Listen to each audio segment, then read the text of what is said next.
إن الحمد لله نحمده ونستعينه ونستغفره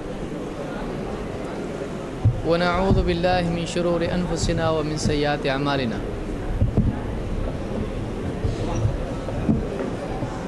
من يهده الله فلا مضل له ومن يضلل فلا هادي له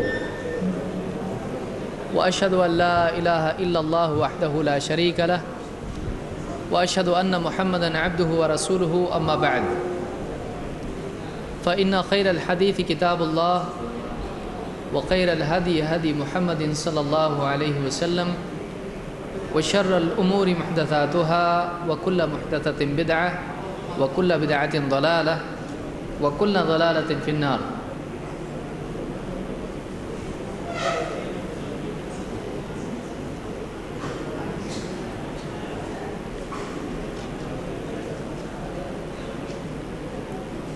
ایک انسان کی کامیابی کے لیے یہ لازمی شرط ہے کہ اس کی زندگی کا ایک صحیح مقصد ہو، اور دوسری شرط یہ ہے کہ اس کی پوری زندگی عملی اعتبار سے اس مقصد کے تابع ہو۔ کامیاب ترین آدمی کون ہے؟ کامیاب ترین آدمی وہ ہے جس نے اپنی زندگی کے لیے ایک مقصد چنا ہو، ایک اعلیٰ ترین صحیح مقصد بنایا ہو۔ کیونکہ انسان کی قدر، انسان کا قد، انسان کا وزن، انسان کی قیمت اس کے مقصود اور مطلوب سے طے ہوتی ہے۔ ایک آدمی کی واقعی قیمت کیا ہے اگر معلوم کرنا ہے تو صرف یہ معلوم کیجئے کہ اس کے نزدیک سب سے زیادہ قیمتی کیا ہے۔ اس کے نزدیک سب سے زیادہ قیمتی کیا ہے جب آپ کو معلوم ہو جائے گا تو اس کی اپنی قیمت بھی آپ کے سامنے آ جائے گی۔ لہٰذا ایک کامیاب انسان وہ ہے جس کے پاس ایک اعلیٰ مقصد ہو، اور دو، اس مقصد کے حصول کے لیے، اس مقصد کو پورا کرنے، حاصل کرنے کے لیے وہ اپنی تمام صلاحیتوں کو لگا دے۔ سب سے صحیح آدمی دنیا میں یہ ہے، سب سے کامیاب آدمی وہ ہے۔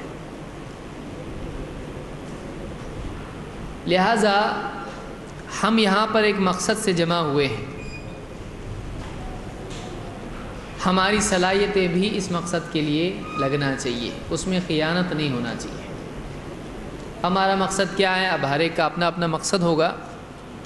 ہمارا مقصد کیا ہونا چاہیے کہ ہم جب اس مجلس کے لیے، ان دروس کے لیے دکان، مکان، تجارت اور چھٹی لے کے کوئی آیا ہوگا، نہ معلوم کون کتنا ٹکٹ خرچ کر کے آیا ہوگا، سب یہاں جب اس دینی مجلس کے لیے جمع ہوئے ہیں تو ہماری آنکھ، ہمارے کان، ہمارا دل، ہاتھ پاؤں بھی پورے اسی مجلس کے لیے وقف ہونا چاہیے۔ ورنہ ایک آدمی پورا یہاں پر آیا، باہر ٹہل رہا ہے، یہاں وہاں گھوم رہا ہے، وہاں دیکھ رہا ہے، جا کے سو رہا ہے، ٹھیک ہے، نیند آ رہی، کسی کو سمجھ میں نہیں آ رہا، سب الٹا الٹا سمجھ میں آ رہا ہے تو ٹھیک ہے وہ سو جائے۔ لیکن واقعی ایک آدمی اگر بیٹھ سکتا ہے تو شیطان آ کے دل میں کہے گا، وسوسہ ڈالے گا، یہ تو سنا ہے تو نے، یہ حدیث تو معلوم ہے، تیرے پاس تو گھر پہ اتنے سارے سی ڈی ہیں اور اتنے سارے علماء کی خطابات ہیں، تیری کتابیں اتنی کہ آج تک تو نے گنی بھی نہیں، چل یہاں سے۔ بے چینی ہوتی ہے آدمی کو۔ یا آدمی دو لوگ مل جاتے ہیں، وہ فلاں علاقے کا ہے، فلاں علاقے کا، موبائل کے پیسے بچے، یہیں مل گئے، فری میں ٹاک ٹائم ہو رہا ہے، ریچارج کرنے کی بھی ضرورت نہیں، بیٹری بھی ختم نہیں ہو رہی، تو آپس میں جا کے پلر کے پیچھے کدھر بیٹھ کے ادھر ادھر کی باتیں آدمی کرتا ہے۔ جب آپ نے ایک مقصد لیا ہے تو صلاحیت مقصد کے لیے ہونا چاہیے۔ بہت سے لوگ جہالت کی وجہ سے غلط مقصد چنتے ہیں، اور بہت سارے لوگ خواہشات کی وجہ سے، سستی کی وجہ سے اپنی صلاحیتوں کو مقصد کے لیے نہیں لگاتے ہیں۔ یہ دونوں چیزیں یاد رکھنا چاہیے۔ اعلیٰ آدمی وہ ہے جس کا مقصد اعلیٰ ہو، اونچا آدمی وہ ہے جس کا مقصد اونچا ہو، اور کامیاب آدمی وہ ہے جو اپنے اس اعلیٰ اونچے مقصد کے لیے اپنی ساری صلاحیتیں لگا دے، اس کو فیل ہونے نہیں دے۔ اکثر اوقات یہ نہیں ہو پاتا، ہاں ہمارا مقصد تو بہت اونچا ہے لیکن کوشش، سارا معاملہ آپ کے کوشش پہ اٹک جاتا ہے کہ ہم مقصد تو بعض اوقات چن لیتے ہیں، میری زندگی کا مقصد، میری پوری زندگی اللہ کے لیے، اچھا ٹھیک ہے، بہت اچھی بات ہے، لیکن تیرا تھوڑا سا وقت آج کا ایک دن تو لگا اللہ کے لیے، اللہ کے دین کے لیے تو پورا دھیان تو دے اپنا، تو جان مت دے، تو دھیان دے پہلے۔ بہت سارے لوگ کیا ہوتے ہیں، ہم اللہ کے لیے جان بھی دینے کا موقع آئے گا تو ہم جان دیں گے اللہ کے لیے، ٹھیک ہے، پہلے دھیان تو دے۔ جو دھیان نہیں دے سکتا وہ جان کیا دے گا؟ جو 5 منٹ دھیان نہیں دے سکتا ہے، تھوڑی دیر سکون سے انسان کی طرح چین سے واقعی اللہ کا بندہ بن کے بیٹھ کے دین کی بات نہیں سن سکتا، وہ اپنی پوری جان زندگی کیا دے گا اللہ کے لیے؟ یہ لٹمس ٹیسٹ ہے، یہ ہمارے لیے ایک امتحان ہوتا ہے۔ لہٰذا دینی مجلس میں جب بھی آپ بیٹھیں، یہ ارادہ لے کے بیٹھیں کہ واقعی میں اس مجلس کا حق ادا کر دوں گا، اس لیے کہ مجلس کے خاتمے پر اعلان ہوتا ہے، کسی بھی دینی مجلس کے خاتمے پر مغفرت کا اعلان ہوتا ہے۔ کہیں ایسا نہ ہو کہ ہم مجلس میں بیٹھے رہیں لیکن اپنی غفلت کی وجہ سے، لاپرواہی کی وجہ سے، ناقدری کی وجہ سے اس مجلس کے مغفرت ہونے والے بندوں میں ہمارا نام نہ نکلے۔ اس سے زیادہ بدقسمتی کی چیز کیا ہو سکتی ہے کہ آدمی جسمانی طور پر وہاں موجود ہو لیکن ذہن اس کا بھٹک رہا کہاں پر؟ چائے خانے میں، یا کہیں اور بازار میں، یا کہیں اور آدمی کا ذہن وہاں بھٹک رہا ہو، تو یہ نہیں ہونا چاہیے۔ اللہ تعالیٰ اس بات کی ہم کو توفیق عطا فرمائے کہ جب ہم دین کی خاطر اتنی تکلیف اٹھا کے یہاں پر آئے ہیں تو ان مجالس کی قدر کریں، اور اس میں جو بات کہی جا رہی ہے، ایک حدیث، ایک آیت، جو دھیان سے سنتے رہیں۔ آپ یہ نہ سوچو ابھی تو بھائی 2 گھنٹے بیٹھنا ہے، معلوم نہیں کیسا ہوگا، میں تو بیٹھتا نہیں کبھی، آج یہاں آ گیا، صبح سے پکڑ کے بٹھا رہے، باہر جا رہے تو باہر پکڑ کے لا رہے ہیں، کبھی میری جان گھبرا رہی ہے۔ ایسا بھی ہوتا بعض لوگوں کا ایسا بھی ہوتا ہے۔ آپ اتنا سوچیں، اور 5 منٹ آپ ایسا کرتے کرتے پورا ایک حدیث، یہ حدیث سنتا ہوں دھیان سے، باقی کا بعد میں، وہ حدیث ہو گئی، اگلی ہاں اس کو دھیان سے سننا ہے۔ آدمی تھوڑا ایک لقمہ اگر کھائے پورا کھانا ختم ہوتا ہے۔ ایک آدمی کیسے کھلا، اتنا سا تھوڑا کھا لو آپ بس، تو چلو ٹھیک ہے تمہارے لیے کھا لیتا، اور تھوڑا ڈالے گا اور کھا سکتا ہے آدمی۔ تو بعض اوقات ایک آدمی تھوڑا دھیان دے، اس وقت کیا ہے سامنے، کون سی حدیث ہے، کون سی آیت، اس کو اچھے سے میں سمجھ لوں گا۔ اگر اس طرح سے آدمی اتنے کے لیے اپنے آپ کو تیار کرے تو اس کو اتنا سمجھ میں آتا ہے، پھر وہ ہونے کے بعد اگلے کے لیے پھر تیار کرے، پھر سے رینیو کرے اپنے آپ کو۔ ورنہ بیٹھے آدمی جھپکی کھاتا ہے، سو جاتا ہے، اٹھتا ہے، حلال پہ سوتا، حرام پہ اٹھتا ہے۔ ایک قصے میں سوتا، دوسرے قصے میں اٹھتا ہے، بولتا ہے اس میں تو ابو ہریرہ کہاں سے آ گئے، یہ تو دوسرے معاذ بن جبل تھے، ابو ہریرہ کیسے ہو گئے؟ تو آپ کے سونے سے ہو گئے، اس طرح سے آپ کا بیچ کے کچھ اسٹیشن غائب ہو گئے۔ تو ہوتا ہے، انسان ہے، نیند آئے گی آدمی کو، اللہ نے بنایا ایسا اس کو کہ بیٹھا رہے گا، تھکے گا، تھکن سے نیند آتی ہے۔ اللہ ہے جس کو نیند اور اونگ نہیں آتی ہے۔ لا تأخذہ سنۃ ولا نوم، اس کو اونگ نہیں آتی ہے، اس کو نیند بھی نہیں آتی ہے، لیکن انسان بیٹھتا ہے، جھپکی لیتا ہے، اور کوئی سو جاتا ہے، کوئی خراٹے بھی لیتا بیٹھ کے خراٹے، بازو والا اٹھاتا ہے تو کہتا ہے سن رہا ہوں، میں دھیان سے سن رہا ہوں، کوئی بات نہیں، سو رہا نہیں، اس کو کیا معلوم ہے کہاں جا کے آئے، کتنے میل دور جا کے آیا ہے بیٹھے۔ تو چلتا ہے ایسا آپ لوگوں کا یہاں بیٹھنا تکلیف اٹھا کے، کیونکہ یہ وقت بڑا مشکل ہوتا ہے۔ دوپہر کا کھانا کھانے کے بعد کا وقت اتنا بڑا مجاہدہ ہے کہ واقعی اگر آدمی تعظیم کے ساتھ دینی مجلس میں اس میں بیٹھ کے دین کی بات سن لے، میں سمجھتا ہوں اللہ کی طرف سے مغفرت کے لیے اتنا بھی کافی ہے، کیونکہ یہ بہت بڑا مجاہدہ ہے۔ وَالَّذِينَ جَاهَدُوا فِينَا لَنَهْدِيَنَّهُمْ سُبُلَنَا، یہ مکی آیت ہے، مدنی نہیں، جب جنگ وغیرہ نہیں تھی۔ اللہ نے کیا فرمایا؟ وَالَّذِينَ جَاهَدُوا فِينَا، جو ہماری خاطر مجاہدہ کرتے ہیں، سارے مجاہدے اس میں آ گئے۔ لَنَهْدِيَنَّهُمْ سُبُلَنَا، ہم اپنی راہوں کی ہدایت ان کو دیں گے۔ تو ہدایت بقدر مشقت و بقدر مجاہدہ، جتنا ہم دین کے لیے تکلیف اٹھائیں گے، واقعی تکلیف، زبردستی کی تکلیف نہیں، واقعی تکلیف اٹھائیں گے نفس کے خلاف، اللہ کی طرف سے اتنا ہدایت ملتی ہے۔ کتنا آسان چیز ہے، ہدایت کوئی چھوٹی چیز ہے، ہدایت بہت بڑی چیز ہے۔ تو تھوڑی تکلیف اٹھا کے اگر ہدایت ملتی ہے بہت بڑی بات ہے، کیونکہ ہم کو سورہ فاتحہ میں اللہ نے کیا مانگنے کے لیے کہا؟ ہدایت۔ اہدنا الصراط المستقیم، اے اللہ ہم کو صراط مستقیم کی ہدایت دے۔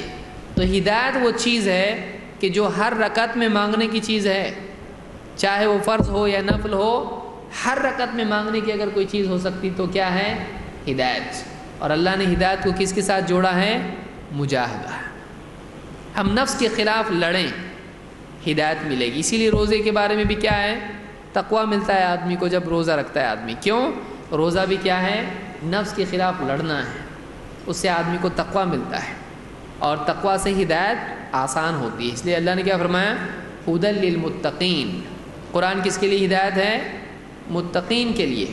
تو روزے سے تقویٰ پیدا ہوگا، تقویٰ سے ہدایت آسان ہوتی ہے۔ تو ہدایت بہت قیمتی چیز ہے، لہٰذا تھوڑا سا تکلیف اٹھانا دینی مجالس میں بہت بوجھ رکھتا ہے، خصوصاً جب آپ کو بہت ساری باتیں معلوم ہوں تو آپ کے لیے کیسا ہوگا؟ سب سنے اور پھر سے کیا سننا ہے؟ لیکن یہی آپ کے لیے بہت بڑا مجاہدہ ہے۔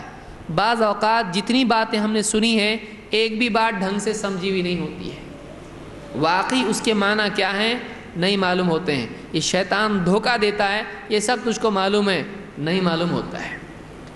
بلکہ خود اکیلے بھی ایک آدمی ایک آیت آج پڑھے، آج سے 5 سال بعد خود وہی آیت پڑھے، اس آیت سے اس کا الگ قلب پر اثر پڑتا ہے۔ یہی آیت 5 سال پہلے پڑھی تھی، لیکن 5 سال بعد جب وہ آیت پڑھ رہا ہے اللہ کی طرف سے اب دل میں اور بات پیدا ہوئی اور معرفت کے دروازے کھل رہے ہیں۔ تو کبھی بھی ایک بات سنی ہوئی بات کو آخری بات نہیں بنانا چاہیے، پھر سے اس کو سننا چاہیے، ورنہ ہم پورا دین سن لیا، جس نے قرآن میں نے پورا پڑھ لیا، اب آج کے بعد قرآن پڑھنا بند، سورہ فاتحہ سالوں سال پڑھ رہے، بچپن سے لے کے دانت گرنے تک، تجوید بھی نہیں، اب کیا بولیں گے؟ نئی صورت لاؤ، وہی آپ کو پڑھنا پڑے گا، وہی پڑھنا پڑے گا، وہی پڑھنا پڑے گا، نئی صورت آپ نہیں پڑھ سکتے، وہی پڑھنا پڑے گا آپ۔ لہٰذا تکرار علم سے معرفت کے نئے دروازے کھلتے ہیں اور علم میں ثبات پیدا ہوتا ہے، اس کو یاد رکھیے۔ تکرار علم سے 2 فائدے ہوتے ہیں، ایک تو اسی بات کو بار بار سننے اور اس کے تذکرے سے اس میں نئے نئے معنی سمجھ میں آنے لگتے ہیں، گہرائی پیدا ہونے لگتی ہے۔ اسی طرح جیسے ایک آدمی ایک ہی کام کو کئی مرتبہ جب کرتا ہے تو اس کا ماہر ہو جاتا ہے اور باریکیاں اس کے سامنے آتی ہیں، چاہے وہ مشین کا کام ہو یا رسی اور دھاگے کا کام ہو، اور اس علم میں ثبات، مضبوطی اور یادداشت کی قوت پیدا ہوتی ہے۔ آپ کو زیادہ یاد رہے گی بات اگر آپ بار بار اس کو یاد سنو گے، بار بار آپ اس کا تذکرہ سنو گے تو۔ لہٰذا دینی مجالس میں بار بار بیٹھنا چاہیے۔ بعض لوگ سوچتے ہیں توحید تو میں نے سنا ہے، توحید تو میں سنا سکتا ہوں، لہٰذا وہ توحید کے درس میں نہیں بیٹھتے ہیں، یہ شیطان کی طرف سے ہے۔ ایسا ہے تو پھر کوئی بھی آدمی نہیں بیٹھے گا، سب نے کلمہ پڑھے ہیں، سب نے توحید سنے، کوئی بھی نہیں آئے گا، توحید بولتے سب بھاگیں گے۔ کیا اللہ کے نبی صلی اللہ علیہ وسلم آخری وقت تک صحابہ کو توحید نہیں سکھاتے رہے؟ لعنت اللہ علی الیہود والنصارى اتخذوا قبور انبیاء مساجد۔ مکہ میں 13 سال تک توحید کی بات ہوئی، پھر مدینہ میں پھر سے کیا آ رہا ہے؟ اللہ لا الہ الا هو الحی القیوم۔ آیت الکرسی میں کیا ہے؟ پوری توحید ہے، اللہ کی ذات و صفات، اللہ کا تعارف۔ کیوں اللہ کو نہیں پہچانتے تھے مکے میں، پھر کیوں واپس سے مدینے میں پھر سے؟ بار بار ہونا چاہیے۔ وَذَكِّرْ فَإِنَّ الذِّكْرَى تَنفَعُ الْمُؤْمِنِينَ۔ اے نبی نصیحت کیجئے، نصیحت کرنا ایمان والوں کو فائدہ دیتا ہے. اگر فائدہ نہیں ہو رہا ہے نصیحت سے تو ایمان کی کمزوری کی وجہ سے نہیں ہو رہا ہے. اس کو یاد رکھیے. نصیحت سن کے فائدہ نہیں ہو رہا. کیوں؟ نصیحت میں خرابی ہے؟ نہیں. اگر دل میں قوت ہوتی، دل میں صلاح ہوتی تو نصیحت فائدہ دیتی. یہ دل کی خرابی ہے کہ نصیحت میں فائدہ نہیں ہو رہا ہے. ایمان کی کمزوری ہے، کیونکہ اللہ نے بتا دیا ہے نصیحت کیجئے. نصیحت کرنا کس کو فائدہ دے گا؟ ایمان والوں کو. تو اگر نصیحت مجھ کو فائدہ نہیں ہو رہا ہے تو کمی کہاں ہے؟ میرے ایمان میں ہے. اسی لیے آپ دیکھیں گے کہ کبھی کبھی نصیحت کا بہت فائدہ ہوتا ہے، کبھی کبھی نصیحت کا فائدہ نہیں ہوتا ہے. وہی بات. کیوں ایسا؟ اس لیے کہ ہمارے قلب کی حالت اس وقت میں الگ ہوتی ہے. کبھی حالت کچھ ہوتی ہے، کبھی ایمانی حالت ہوتی ہے تو ایک جملہ رلا دیتا ہے، اور کبھی دل پتھر کی طرح ہو جاتا ہے تو سب رو رہے ہوتے اور یہ سب کو گن رہا ہوتا کون کون رو رہا ہے. اس کی آنکھوں سے آنسو نہیں نکلتے ہیں. کیوں؟ اس لیے کہ اس کا دل ابھی اس حالت میں نہیں ہے. ابھی ایمان اتنا مضبوط، اتنا جان والا اس میں حیات اس کی نہیں ہے ابھی. لہٰذا دینی مجالس کی قدر کرنا اپنی قدر کو بڑھانا ہے. دینی مجالس کی قدر کرنا چاہیے، اور یہ نہیں سوچنا چاہیے کہ ہم نے فلاں مسئلے کے بارے میں جانکاری حاصل کر لی، فلاں حدیث ہم نے سن لی، فلاں درس ہم نے سن لیا. نہیں کرنا چاہیے. اللہ تعالیٰ ہم کو سمجھ عطا فرمائے اور دینی مجالس کی قدر کرنے کی توفیق عطا فرمائے.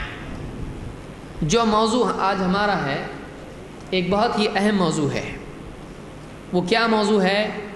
اہل الحدیث کی خصوصیات. اہل حدیث کی کیا خصوصیات ہیں؟ کوئی آدمی آپ سے پوچھے کہ بھائی ہم بھی مسلمان، آپ بھی مسلمان، لیکن آپ اہل حدیث، تو آپ کیا ہو؟ آپ ہو کیا؟ آپ میں ہم میں فرق کیا ہے؟ تو کوئی آدمی اگر نہیں بتا پائے صحیح منہج کیا ہے، واقعی کیا منہج اختیار کرنا چاہیے، کیا خصوصیات ہے اس منہج کی، تو وہ آدمی کسی کو مطمئن نہیں کر پائے گا. لہٰذا ہم کو معلوم ہونا چاہیے کہ جس راستے پر، جس نہج پر، جس منہج پر ہم چل رہے ہیں اس کے اندر کیا خوبیاں ہیں. کیوں ایک آدمی کو اس منہج پر چلنا چاہیے؟ کیا خالی مسلمان ہونا کافی ہے؟ پھر مسلمان ہو کے آدمی کچھ بھی کرنا شروع کر دے؟ نہیں. مسلمان ہونے کے بعد بھی اس کو صحیح منہج پر چلنا ضروری ہے. اسی لیے اللہ تعالیٰ نے مسلمان بننے کے بعد بھی ہر رکعت میں کیا مانگنے کا حکم دیا؟ ارے ابھی ہدایت نہیں ملی، پھر ہدایت مانگ رہے؟ ہاں. اسلام ملنے کے بعد معاملہ حل ہو گیا؟ نہیں. اسلام ملنے کے بعد صراط مستقیم کس کی؟ صراط الذین انعمت علیہم، جن پر تیرا انعام ہوا ان کے راستے پر چلنا ضروری ہے. اسلام ملنے کے بعد بھی صراط مستقیم پر قائم رہنا ضروری ہے. اس کی دعا مانگنا ضروری ہے، ورنہ آدمی کیا ہو سکتا ہے؟ بھٹک سکتا ہے. تو ایک آدمی کو یہ نہیں سوچنا چاہیے بس ہم مسلمان ہیں نا، اور کیا چاہیے آپ کو؟ ٹھیک ہے، اور کچھ نہیں چاہیے، لیکن کون سے مسلمان ہیں؟ منہج کیا ہے آپ کا؟ قرآن سننا اور سائنس ہے؟ قرآن سننا ہے نا عقل ہے؟ خالی قرآن ایک ٹانگ والا آدمی، خالی قرآن ایک پر والا پرندہ. ابھی نیا ماڈرن ایسے لوگ بھی پیدا ہو رہے ہیں، بولے حدیث قرآن سے ٹکراتی اس لیے ہم حدیث کو نہیں مانتے. بہت انٹیلیجنٹ ہے، یہ اتنا انٹیلیجنٹ ہے کہ رسول سے بھی زیادہ. نعوذ باللہ. رسول کی بات کا انکار کر رہا ہے، قرآن سے ٹکرا، یعنی رسول کو نہیں سمجھا قرآن؟ ایسی بول دیا اللہ کے رسول صلی اللہ علیہ وسلم نے. تو کئی لوگ ایسے ہیں جو نئے نئے منہج، نئے نئے اصول، نئی نئی باتیں، نئی تحقیقات، ایسی تحقیق کے پورے 1400 سال میں کسی بھی عالم نے نہیں بولا. اتنی ایک دم ریڈی تحقیق نہیں، لیٹسٹ. ایسے لیٹسٹ بڑے خطرناک ہوتے ہیں. ہم کو ایسی کوئی تحقیق پیش نہیں کرنا ہے جو سلف میں ہم سے پہلے کوئی قائل ہی نہ ہو، جو کبار علماء میں سے کسی نے اس بات کی طرف بتایا ہی نہیں ہو، اشارہ ہی نہیں کیا ہو. یہ ایک رات میں بیٹھے بیٹھے اس کو ایک حدیث سمجھ میں آئی اور اس نے حدیث سمجھ لی، اور یہ حدیث کسی کو بھی نہیں سمجھی پوری امت میں 1400 سال میں. تو پرابلم کدھر ہے؟ امت میں کہ اس میں. پھر کبھی بھی کوئی آدمی کھڑا ہو جاتا ہے اور امت کو ایک گمراہی کی طرف لے جاتا ہے. تو معلوم ہوا کہ صرف اسلام لانا کافی نہیں ہے، اسلام میں آنے کے بعد میں صحیح منہج پر چلنا بھی ضروری ہے. صحیح منہج پر چلنا ضروری ہے۔ لہذا اسلام پہ آ کر ایک آدمی اگر صحیح منہج پر نہ آئے، ہو سکتا ہے وہ مرتد ہو سکتا ہے وہ منکر حدیث ہو سکتا ہے وہ شیعہ ہو سکتا ہے وہ خرافاتی صوفی ہو سکتا ہے وہ کچھ اور ہو جائے، کچھ بھی ہو سکتا ہے وہ۔ تو اسلام میں آنے کے بعد صحیح منہج ملنا ضروری ہے۔ اسی لیے اللہ تعالیٰ نے اسلام میں آنے والوں کے لیے نماز وضو کر رہا ہے، کلی کر کے سب کر کے مسواک کر کے پھر اللہ اکبر کہہ کے اسلام ہے، اس کے پاس نمازی ہے، با وضو ہے، اور کیا مانگ رہا اللہ سے؟ اہدنا الصراط المستقیم۔ ہدایت نہیں ملی اب تک، ہدایت ملی لیکن اب واقعی صحیح منہج پر رہنا بھی ضروری ہے۔ ان لوگوں کے راستے پر چلا جن پر تیرا انعام ہوا، تو یہ منہج سلف کا منہج ضروری ہے۔ اسی کا نام اہل حدیث ہے۔ اہل حدیث کیا ہے؟ اہل الحدیث وہ لوگ ہیں جو اللہ کے نبی صلی اللہ علیہ وسلم اور صحابہ اور پھر صحابہ کے نقش قدم پر چلنے والے جو لوگ آئے ان کے راستے سے ہٹ کے نہیں چلتے ہیں، ان کو کیا بولتے ہیں؟ اہل حدیث۔ اور ان کا بنیادی اصول کیا ہے؟ قال اللہ قال رسول اللہ، کتاب و سنت، اتباع الکتاب والسنہ علی فہم سلف الامہ۔ کتنا اچھا لگتا بولنے کے لیے، کتاب و سنت کی اتباع، لیکن کیسے؟ عقل کے مطابق نہیں، کتاب و سنت کی اتباع اس امت کے سلف صالح کے فہم کے مطابق، ورنہ کوئی بھی حدیث پڑھ لے گا اور اپنے دل سے کچھ بھی مطلب اس کا نکال کے غلط عمل کرنا شروع کر دے گا، یا حدیث اگر نہیں سمجھ میں آئی حدیث کا انکار کر دے گا۔ مثال کے طور پر، اصل موضوع پہ آنے سے پہلے میں کچھ بنیادی باتیں یہاں پر واضح کرنا چاہوں گا، پھر آگے ہم دیکھیں گے۔ حدیث میں اللہ کے نبی صلی اللہ علیہ وسلم فرماتے ہیں، امام احمد نے اور اسی طرح سے دوسری کتابوں میں حدیث موجود ہے، اللہ کے رسول صلی اللہ علیہ وسلم فرماتے ہیں الاذنان من الراس، الاذنان من الراس۔ کتنی چھوٹی حدیث ہے، دونوں کان سر میں داخل ہیں۔ ایک آدمی سنے گا یہ دونوں کان سر میں ہیں تو بچپن سے مجھ کو معلوم ہے، نیا کیا ہے اس میں؟ کان کہاں پر ہے؟ پیٹ میں کہ پیٹھ میں؟ دونوں کان کہاں ہیں؟ بچہ بھی اگر اسکول کا ہے، نرسری کا، وہ بھی بتائے گا کہ دونوں کان کہاں پر ہیں؟ سر میں ہیں۔ تو پھر حدیث میں تو کوئی آدمی کیا کہے گا؟ یہ حدیث نبی کی نہیں ہو سکتی، ایسی بچوں جیسی باتیں نبی کر سکتے ہیں؟ نہیں، تو یہ حدیث کیا ہو گئی؟ ضعیف، جھوٹی۔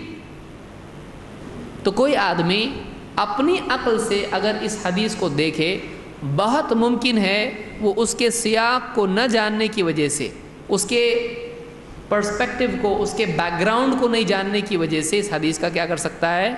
انکار کر سکتا ہے کہ کان سر میں تو اور کہاں ہوں گے؟ پیٹ میں، گھٹنوں میں، کہاں ہوں گے بھائی؟ کان تو سر میں ہی ہیں، تو یہ حدیث نبی کی نہیں ہو سکتی، ایسی باتیں نبی نہیں بتاتے ہیں کر کے ایک آدمی انکار کرتے ہیں۔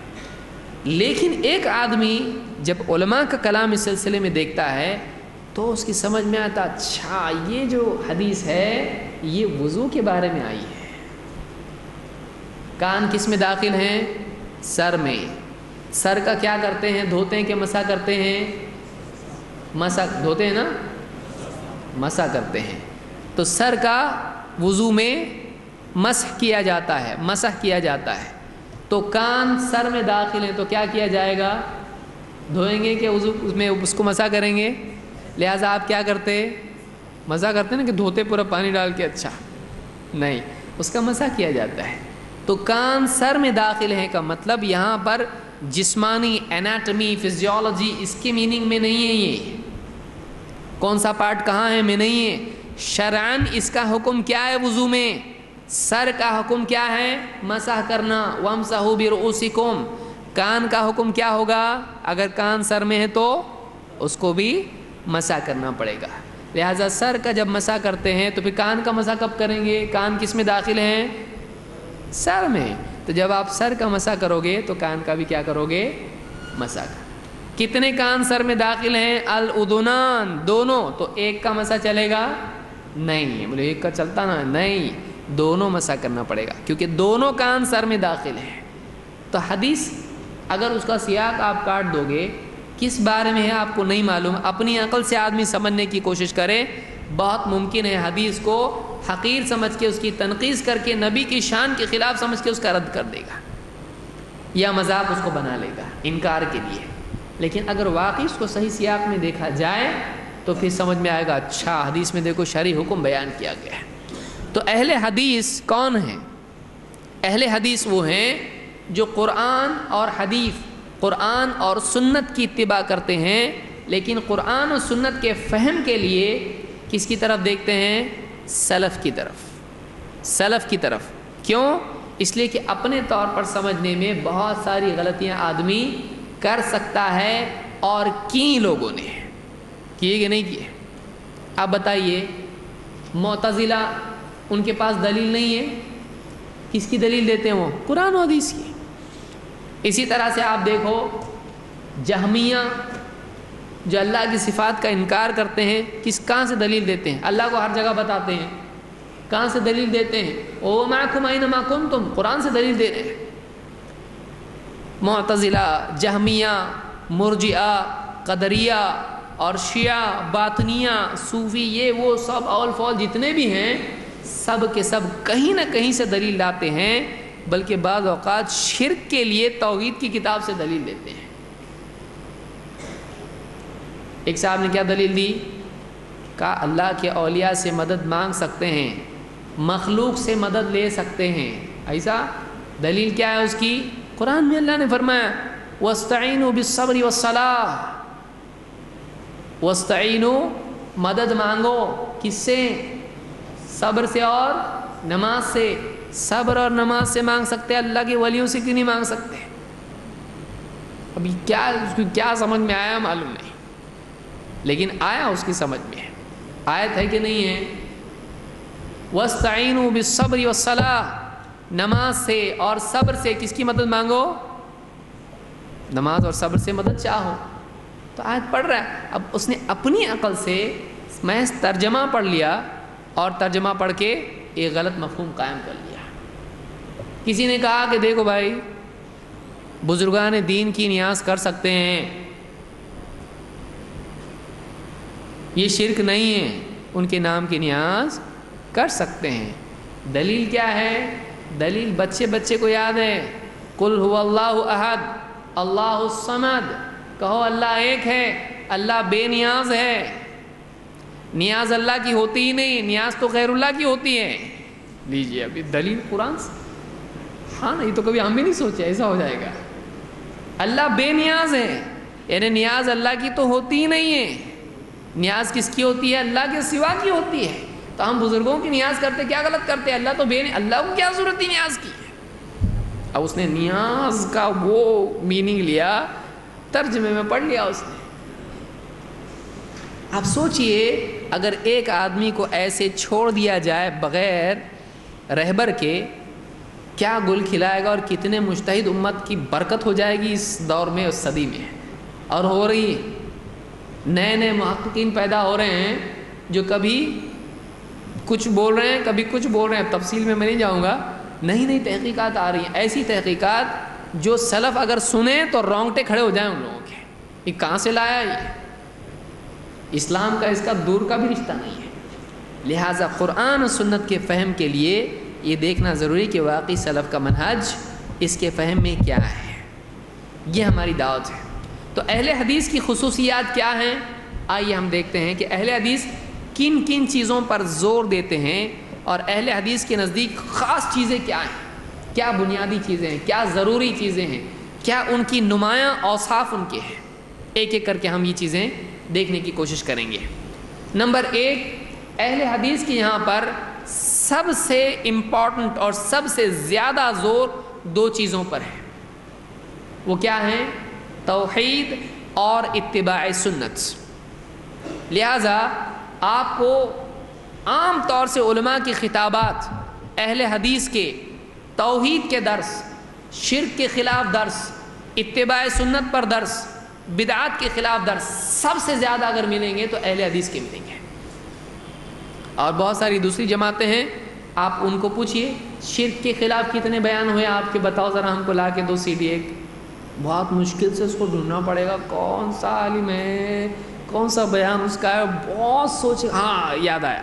اور اہل حدیث لیکن بچہ اس کے اوپر بیان کرتا ہے ہمارا توحید اور اتباع، اتنے ملیں گے کہ لوگ بولتے ہیں اس کے سوائے ان کے پاس ٹاپک ہے کہ نہیں ہے، بولتے ہیں کہ نہیں بولتے ہیں؟ لوگ بولتے ہیں ایسا، ارے کیا تم سب بتا دیتے، تمہارا کوئی بھی اجتماع میں آئے ایک نہ ایک ٹاپک رہتا ہی توحید اتباع، اور بلکہ تم کو اگر نکاح کے اوپر بھی بیان کرنے کے لیے بولیں گے توحید اور اتباع اس میں لے کر آئیں گے، کھانے کے آداب بھی بولیں گے توحید اور اتباع اس میں لے کے آئیں گے، کیونکہ اس کے بغیر تم جی نہیں سکتے۔ واقعی ایسا اہل حدیث کا ہے کہ اہل حدیث جب تک کہ توحید اور اتباع پر نہیں بولے گا اس کو سکون نہیں ملتا ہے، اور کیوں نہ ہو دین میں یہ ہے بھی اتنی اہم چیز۔ اللہ کے نبی صلی اللہ علیہ وسلم نے کیا فرمایا؟ بنی الاسلام علی خمس، شہادت اللہ الہ الا اللہ وان محمد رسول اللہ واقام الصلاۃ وایتاء الزکاۃ والحج وصوم رمضان۔ اسلام کی بنیاد 5 چیزوں پر رکھی گئی ہے۔ پہلی چیز لا الہ الا اللہ محمد الرسول اللہ، اس کی گواہی دینا۔ 2 نماز قائم کرنا، 3 زکوٰۃ ادا کرنا، 4 حج کرنا، اور 5 رمضان کے روزے رکھنا، اور بعض روایت میں تقدیم و تاخیر بھی عبداللہ ابن عمر ہی کی روایت میں۔ تو ان میں سب سے پہلے کیا آیا اسلام کی بنیادوں میں؟ لا الہ الا اللہ محمد رسول اللہ، لا الہ الا اللہ توحید، محمد رسول اللہ اتباع سنت۔ اس کے بغیر دین کا تصور ہو سکتا ہے؟ توحید اور اتباع کیا تقاضا ہے اس کا؟ کیوں؟ توحید اور اتباع کا کیا جوڑ ہے؟ کلمے کے 2 جو حصے ہیں، 2 جو اجزاء ہیں، جو 2 ٹکڑے ہیں، پہلے میں اللہ کے سوا کسی کی عبادت نہیں کرنا، اس کا اقرار ہے، اور دوسرے میں محمد رسول اللہ صلی اللہ علیہ وسلم اللہ کے رسول ہیں، لہٰذا آپ ہی ہمارے رہبر ہیں، آپ کے قول و عمل میں ہماری ہدایت پوشیدہ ہے، آپ ہمارے لیے اسوہ نمونہ ہیں، آپ کے اقوال، آپ کے افعال ہمارے لیے ہدایت ہے۔ تو توحید اور اتباع اہل حدیث کے نزدیک بہت اہم چیز ہے، اس میں کمپرومائز ہم نہیں کرتے، اس میں ہم کمپرومائز نہیں کرتے ہیں۔ اہل حدیث توحید میں تھوڑا ایڈجسٹ کریں گے، وہ اہل حدیث نہیں ہے، وہ مسلمان ہیں کہ پہلے دیکھنا پڑے گا۔ توحید میں کیسے ایڈجسٹ کر سکتے آپ؟ تھوڑا چل جاتا، تعویذ باندھ لیں گے، پھر اس کے بعد توبہ کر لیں گے، نہیں، درگاہ پہ جائیں گے، بعد میں اللہ سے، اللہ اپنا تو ہے نا، اللہ اپنا ہی ہے، معافی مانگ لیں گے اللہ سے، نہیں، یہ اہل حدیث ہو ہی نہیں سکتا ہے۔ توحید میں، اتباع میں کبھی وہ پیچھے نہیں ہٹے گا، اس کے نزدیک بدعت ہے، وہ بدعت کو برداشت ہی نہیں کر سکتا ہے، اس کے نزدیک واقعی سنت ہی ہے جو ہدایت کی چیز ہے۔ تو اہل حدیث کی بنیادی نمایاں چیز اگر کوئی ہے تو پہلی چیز یہ ہے کہ ان کے ہاں توحید اور اتباع لازم ہے، اس کے بغیر اہل حدیث کا وجود ہی نہیں ہے۔ جس آدمی کے دل میں توحید اور اتباع کی وہ اہمیت نہیں ہو جتنی ہونا چاہیے، وہ اہل حدیث ہے نہیں واقعی۔ اہل حدیث توحید اور اتباع کے بارے میں بہت غیرت مند ہیں، بہت غیرت مند ہیں۔ اللہ تعالیٰ قرآن کریم میں فرماتا ہے وَلَقَدْ أُوحِيَ إِلَيْكَ وَإِلَى الَّذِينَ مِنْ قَبْلِكَ لَئِنْ أَشْرَكْتَ لَيَحْبَطَنَّ عَمَلُكَ وَلَتَكُونَنَّ مِنَ الْخَاسِرِينَ۔ یہ سورہ زمر کی آیت ہے۔ اللہ نے فرمایا اے نبی، آپ کی طرف اس بات کی وحی، اس بات کا پیغام بھیجا جا چکا ہے، اور آپ سے پہلوں کی طرف بھی۔ لَئِنْ أَشْرَكْتَ، اگر تو نے شرک کیا، لَيَحْبَطَنَّ عَمَلُكَ، تو تیرا سارا عمل برباد کر دیا جائے گا، وَلَتَكُونَنَّ مِنَ الْخَاسِرِينَ، اور تو خسارہ پانے والوں، خسارہ اٹھانے والوں، گھاٹے میں مبتلا ہونے والوں میں سے ہو جائے گا۔ لاس میں تو کب ہوگا؟ جب تو لَئِنْ أَشْرَكْتَ، شرک کرنے والا خسارے میں پڑتا ہے، شرک کرنے والا ناکام ہے، لہٰذا اہل حدیث ناکام نہیں ہونا چاہتا ہے۔ شرک انسان کو دنیا اور آخرت میں ناکام کرتا ہے، دنیا میں ذلیل کرتا ہے، جانوروں کی سطح پر لے جاتا ہے، دنیا میں اللہ کی مدد سے محروم کر دیتا ہے، دنیا میں شیطان کے نرغے میں داخل کر دیتا ہے، شیطان کے پنجے میں، اس کو شکنجے میں جکڑا دیتا ہے شرک. اور ایک آدمی کی عقل ماری جاتی ہے. لہم قلوب لا یفقہون بہا، اللہ نے ان کے بارے میں کہا ان کے دل ہے لیکن ان سے وہ سوچتے نہیں. شرک آدمی کو اندھا کر دیتا ہے، شرک آدمی کو اندھا کر دیتا ہے. اسی لیے آپ دیکھیے لوگ بتوں کے سامنے بیٹھے رہتے ہیں، ان کے اپنے ہاتھوں کے بنائے ہوئے ہیں، وہ اسی کے آگے بیٹھتے ہیں کہ ہمارے کام بنائیں گے، حالانکہ انہوں نے ان کو بنایا ہے، ان کے کام بنائیں گے. اپنے ہاتھوں سے لے جا کر دفن کر دیا بابا کو بھی اور ان کے گھوڑے کو بھی. اب بابا کے سامنے بھی بیٹھ رہا ہے اور گھوڑے کے سامنے بھی بیٹھ رہا ہے. اب اس کو کیا کہیں گے گھوڑے کے سامنے بیٹھنے والے کو؟ آپ ہی سوچئے. ہر آدمی کے ذہن میں آ رہا ہو اس کو کیا بولنا چاہیے کہ جو گھوڑے کی قبر کے اوپر بیٹھے، جو بلی کی قبر کے اوپر بیٹھے، اس سے زیادہ عقل سے عاری کون ہو سکتا ہے کہ جو جانوروں کی تک کے فلاں بابا کا کتا تھا، جب بھی کچھ کھاتے آدھا روٹی کا ٹکڑا پھینکتے تھے، وہ کتا فوراً آ کے ادب سے کھاتا تھا وہاں پہ اور بابا کے پاس جا کے بیٹھتا تھا. تو بابا کا جب انتقال ہوا کتا بھی مر گیا، کسی نے مار ڈالا اس کو، تو بابا کے ساتھ اس کی بھی قبر بنا دی گئی ہے. دونوں لازم و ملزوم ہیں. یہ بابا کے ساتھ جنت میں بھی جائے گا. اس کے قصے بھی ہوتے ہیں بہت سارے. پھر لوگ اس کے اوپر آ کے چادر چڑھاتے ہیں. ایک جانور ہے وہ، کتا ہے وہ. اگر گھر میں ہو کتا فرشتے نہیں آتے ہیں. بابا کے ساتھ جوڑی لگا کے دے دیا اب اس کے آپ لوگ، اس پہ چادر بھی آ رہی، بابا کے ساتھ اس کا عرس بھی منا رہا. کتے کا عرس کیوں ہوتا ہے صاحب؟ سوچئے. یعنی ایک آج ملک بھر میں ایسا ہے. کہاں چلی گئی لوگوں کی عقل؟ شرک آدمی کو اتنا زیادہ عقل سے عاری کر دیتا ہے کہ اس کو سمجھ میں نہیں آتا. دوسرے کو سمجھ میں اس کو نہیں سمجھ میں آتا، اس کی سمجھ میں نہیں آتا ہے. کوئی انگوٹھی پہن لیا، کوئی کڑا پہن لیا، کوئی دھاگا پہن لیا. یہ دھاگا جب تک ہے تب تک کیا ہے؟ ہاں سانس چلتا رہے گا، حفاظت ہوتی رہے گی. بابا کا کڑا ہے یہ، ایک دم یہ بابا کا کڑا ہے. یہ جب تک کڑا ہے تب تک یہ کیا ہے؟ سیکیورٹی ہے. یہ کیا ہے؟ بالکل اس کے لیے فائر وال ہے، ایک دم اس کی سیکیورٹی ہوگی. کڑا نکالنے کو ڈرتا ہے. یہ کڑا نکال دیا مصیبت میں پڑ جائے گا ایک دم. تو کڑا ہے، کڑے کی بنیاد پر اس کی زندگی بنے گی، بگڑے گی. ایک آدمی جانور کی سطح پر پہنچ جاتا ہے کہ وہ ایک دھاگے اور ایک رسی سے اپنی زندگی کے مسائل کو حل کرتا ہے. اس سے زیادہ جاہل اور کون ہو سکتا ہے؟ اولئک کالانعام بل ہم اضل. وہ چوپایوں کی طرح ہیں بلکہ اس سے گئے گزرے ہیں. تو اہل حدیث شرک کو ٹالریٹ نہیں کرتے. بہت ساری جماعتیں ہیں دعوتی کام کرتی ہیں، سب کچھ کرنے والی ذات ایک اللہ کی، کسی سے کچھ نہیں ہوتا ہے کہ اللہ سے سب کچھ ہوتا ہے. لیکن آپ ان کی دعوت میں دیکھیں گے کہ وہ بت پرستی کے بارے میں، درگاہ پرستی کے بارے میں اور اس طرح کی جتنی شرکیہ صورتیں ہیں ان کے بارے میں کبھی کھل کے نہیں بولتے ہیں. اہل حدیث کا یہ طریقہ نہیں کہ گول گول ایسا بولا جائے کہ واقعی سمجھ میں آئے نہیں. اہل حدیث کی دعوت یہ ہے صاف ستھرائی کے ساتھ ادب اور احترام کا تقاضا دیکھتے ہوئے بات صریح کی جائے. قولوا قولا سدیدا یا ایھا الذین آمنوا اتقوا اللہ وقولوا قولا سدیدا. اے ایمان والو اللہ سے ڈرو اور سیدھی بات کرو. اہل حدیث کے یہاں شرک میں کمپرومائز نہیں ہے. ایسا بھی چلتا ویسا بھی چلتا، نہیں چلتا ہم کو ایسا. شرک نہیں چلتا ہم کو. ہاں لیکن ہم کیا کرتے ہیں؟ ہم اولیاء کو مانتے ہیں، اولیاء سے مانگتے نہیں ہیں. تھوڑا پیار محبت سے سمجھانا، لیکن صراحتاً بھائی ہم نہیں کرتے. ہم اولیاء کی درگاہ پہ جا کر سجدے نہیں کرتے ہیں، ان سے نہیں مانگتے، ان کے نام کی نظر و نیاز نہیں کرتے، ان کے نام کی کندوری نہیں کرتے، یہ نہیں کرتے، وہ نہیں کرتے، کنڈے نہیں مناتے، ہم 11ویں نہیں مناتے، نہیں کرتے ہم لوگ. اس لیے کہ ہمارے یہاں نہیں چلتا یہ. ہم ایک اللہ کی عبادت کرتے ہیں. قل ان صلاتی و نسکی و محیای و مماتی للہ رب العالمین. اے نبی آپ کہیے میری نماز، میری قربانی، میرا جینا، میرا مرنا اللہ رب العالمین کے لیے ہے. ہم اس کے لیے نہیں کرتے، ہم اللہ کے لیے کرتے ہیں. تو شرک، توحید، یہ معاملہ اہل حدیث کے نزدیک بہت امپورٹنٹ، بہت سنگین ہے. اتباع سنت اہل حدیث کے نزدیک بہت اہم مسئلہ ہے کہ زندگی کے تمام معاملات میں اگر طریقہ قابل اقتداء ہے تو وہ اللہ کے نبی صلی اللہ علیہ وسلم کا ہے.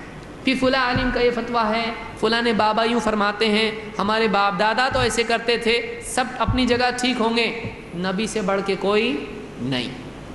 اللہ کے نبی صلی اللہ علیہ وسلم کی جب بات آ جائے تو ماننے کے سوا کوئی چارہ نہیں ہے. فلا وربک لا یؤمنون حتی یحکموک فیما شجر بینہم ثم لا یجدوا فی انفسہم حرجا مما قضیت ویسلموا تسلیما. فلا وربک لا یؤمنون، نہیں، تیرے رب کی قسم وہ ہرگز ایمان والے نہیں ہو سکتے. لا یؤمنون کون؟ حتی یحکموک فیما شجر بینہم، یہاں تک کہ اے نبی اپنے آپسی جھگڑوں میں وہ آپ کو حکم نہ بنا لیں، آپ کو جج نہ بنا لیں، وہ ایمان والے ہو ہی نہیں سکتے. ثم لا یجدوا فی انفسہم حرجا مما قضیت، پھر آپ جو فیصلہ دیں اس سے اپنے جی میں کوئی تنگی نہ پائیں. کیا میرے خلاف نبی نے فیصلہ دے دیا؟ نہیں، جی میں تنگی نہیں ہونا چاہیے. نبی نے اگر دیا ہے فیصلہ یہی حق ہے، چاہے میرا نفس مانے نہ مانے، میرا دل مانے نہ مانے، یہی حق ہے. اس سے ناپسندیدگی دل میں نہ ہو، نفرت دل میں نہ ہو. وَيُسَلِّمُوا تَسْلِيمًا، اور پوری طرح اس کے لیے سر تسلیم خم کر دیں، مان لیں اس کو، پریکٹیکلی بھی اس کو تسلیم کر لیں. ہاں میں مانتا ہوں اس بات کو، اپنی زندگی میں اس کو قبول کر لے، داخل کر دے کہ ہاں جب یہ ہے تو ہم کریں گے، اس کو مان لیتے ہیں، ہم اس کو ہاں مانتے ہیں. تو اہل حدیث کے نزدیک یہ چیز بہت اہم ہے، توحید اور اتباع. اللہ تعالیٰ قرآن کریم میں فرماتا ہے یا ایھا الذین آمنوا، اے ایمان والو، اطیعوا اللہ و اطیعوا الرسول ولا تبطلوا اعمالکم، اے ایمان والو اللہ کی فرما برداری کرو، اللہ کے رسول کی فرما برداری کرو، اور اپنے اعمال کو برباد مت کرو. اپنے اعمال کو برباد مت کرو، یعنی اللہ اور اس کے رسول کی نافرمانی کر کے، دین میں اپنی خواہشات سے بدعات نکال کے، منمانے طریقوں کو شریعت کا مرتبہ دے کر، رسم و رواج کو دین بنا کر، باپ دادا کو رسول کا مرتبہ دے کر، کسی پیر اور کسی بزرگ کو اور کسی عالم کو رسول کا مقام دے کر تم اپنے اعمال کو برباد مت کرو. اللہ اور اس کے رسول کی مانو، اللہ اور اس کے رسول کی مانو. یہ بنیادی چیز ہے جو اہل حدیث کی ہے. اہل حدیث شروع یہاں سے ہوتا ہے، اس کا پہلا سبق یہ ہے. یہ سبق جس نے نہیں پڑھا اس کو باقی سب سبق بند کر کے پہلے یہ سبق پڑھنا چاہیے. توحید اور اتباع یہ ہمارا پہلا سبق ہے. کیوں؟ یہی وہ سبق ہے جو سب سے پہلے اسلام میں داخل ہوتے وقت پڑھایا جاتا ہے. کوئی آدمی مسلمان ہو رہا، کیا کرتے ہیں اس کو؟ سورہ فاتحہ پڑھاتے، فاتحہ دو جلدی سے کرتے ایسا، یا نعت پڑھاتے اس کو، کیا پڑھاتے اس کو؟ ہاں سلام پڑھو یا نبی سلام علیکہ، کیا کرتے ہیں اس کو؟ سب سے پہلی چیز جب اسلام میں داخل ہوتا ہے، یہ داخل ہونے کا عمل ہے، اشہد ان لا الہ الا اللہ، میں اس بات کی گواہی دیتا ہوں کہ اللہ کے سوا کوئی عبادت کے لائق نہیں، واشہد ان محمدا عبدہ ورسولہ، اور میں اس بات کی گواہی دیتا ہوں کہ محمد صلی اللہ علیہ وسلم اللہ کے بندے اور اللہ کے رسول ہیں. میرے رسول محمد صلی اللہ علیہ وسلم ہیں، اللہ کا پیغام لے کر آنے والے محمد صلی اللہ علیہ وسلم ہیں، اللہ کی طرف سے آنے والی ہدایت کے حامل محمد صلی اللہ علیہ وسلم ہیں. آپ کی بات ماننے میں ہدایت ہے، آپ کی بات ماننے میں اللہ کی رضا ہے، ورنہ اللہ ناراض ہوگا. یا ایھا الذین آمنوا اطیعوا اللہ واطیعوا الرسول، اے ایمان والو اللہ کی مانو، رسول کی مانو. ولا تبطلوا اعمالکم، اور نافرمانی کر کے اپنے اعمال کو برباد مت کرو، اپنے اعمال کو برباد مت کرو. تو اہل حدیث کے نزدیک توحید اور اتباع بنیادی چیزیں ہیں. مرتے مرتے تک اہل حدیث دعوت دے گا تو توحید اور اتباع کی دے گا، اس کو چین نہیں آئے گا، آخری دن بھی وہ وہی بول کے مرے گا. اس کو بولتے ہیں اہل حدیث. اسی لیے آپ دیکھیں گے محدثین میں سے بعض محدثین کا آخری وقت آیا، انہوں نے آخری وقت میں جب ان کو تلقین کی ساتھ والوں نے، تو انہوں نے آخری وقت میں اپنی سند سے حدیث بیان کی، من قال لا الہ الا اللہ دخل الجنہ، جس نے لا الہ الا اللہ کا اقرار کیا وہ جنت میں جائے گا. یہ حدیث بول کے ان کی موت ہوئی، مرتے مرتے لا الہ الا اللہ کی حدیث بیان کر کے وفات ہوئی ان کی. تو اہل الحدیث یہ ہیں، ان کی زندگی میں توحید اور اتباع نمایاں مقام رکھتے ہیں. نمبر 2، اہل حدیث کی خصوصیات میں سے ایک خصوصیت یہ بھی ہے کہ اہل حدیث دین کے سلسلے میں دلائل قرآن و سنت کے لیتے ہیں اور ان کے مقابلے میں عقل نہیں چلاتے ہیں۔ دیکھیے عقل چلاتے ہیں لیکن دلائل کے مقابلے میں نہیں چلاتے ہیں۔ ایک آدمی گاڑی چلا رہا ہے اور سامنے کوئی گر گیا تو اس پہ سے بھی چلاتا نہیں، تو بولے گاڑی چلنے کے لیے ہے، آدمی بیچ میں اس کے اوپر سے نہیں جا سکتا، تھوڑا بریک مارنا پڑے گا، ابھی اس کو ہٹنے دو پھر تم آگے جا سکتے ہو۔ آپ دلائل کو پھلان کے دلائل کے اوپر سے اپنی گاڑی چلا سکتے، عقل کی نہیں۔ آپ کو گاڑی کیا کرنی پڑے گی؟ روکنی پڑے گی۔ اگر دلائل کے مقابل آپ عقل چلاتے ہو تو یہ کس کے طریقے پہ چلنا ہوگا؟ ابلیس کا طریقہ کیا ہے؟ اللہ نے کہا وَإِذْ قُلْنَا لِلْمَلَائِكَةِ اسْجُدُوا لِآدَمَ فَسَجَدُوا إِلَّا إِبْلِيسَ، جب ہم نے فرشتوں سے کہا سجدہ کرو آدم کو تو سب نے سجدہ کیا سوائے ابلیس کے۔ ابا واستکبر وکان من الکافرین، وہ گھمنڈ میں اس نے انکار کیا اور گھمنڈ میں آ گیا اور کافروں میں سے تھا۔ ایک جگہ اللہ نے اس کا قول ذکر کیا ہے، اس نے کیا کہا؟ قال انا خیر منہ خلقتنی من نار وخلقتہ من طین، میں اس سے اچھا ہوں، میں اس سے سپیریئر ہوں، میں اس سے اعلیٰ ہوں، تو نے مجھ کو آگ سے پیدا کیا، اس کو مٹی سے پیدا کیا ہے، تو ٹیکنیکلی میں اس سے افضل ہوں۔ لیکن اس نے یہ نہیں سوچا کہ افضل وہ ہے جس کو اللہ افضل کہے۔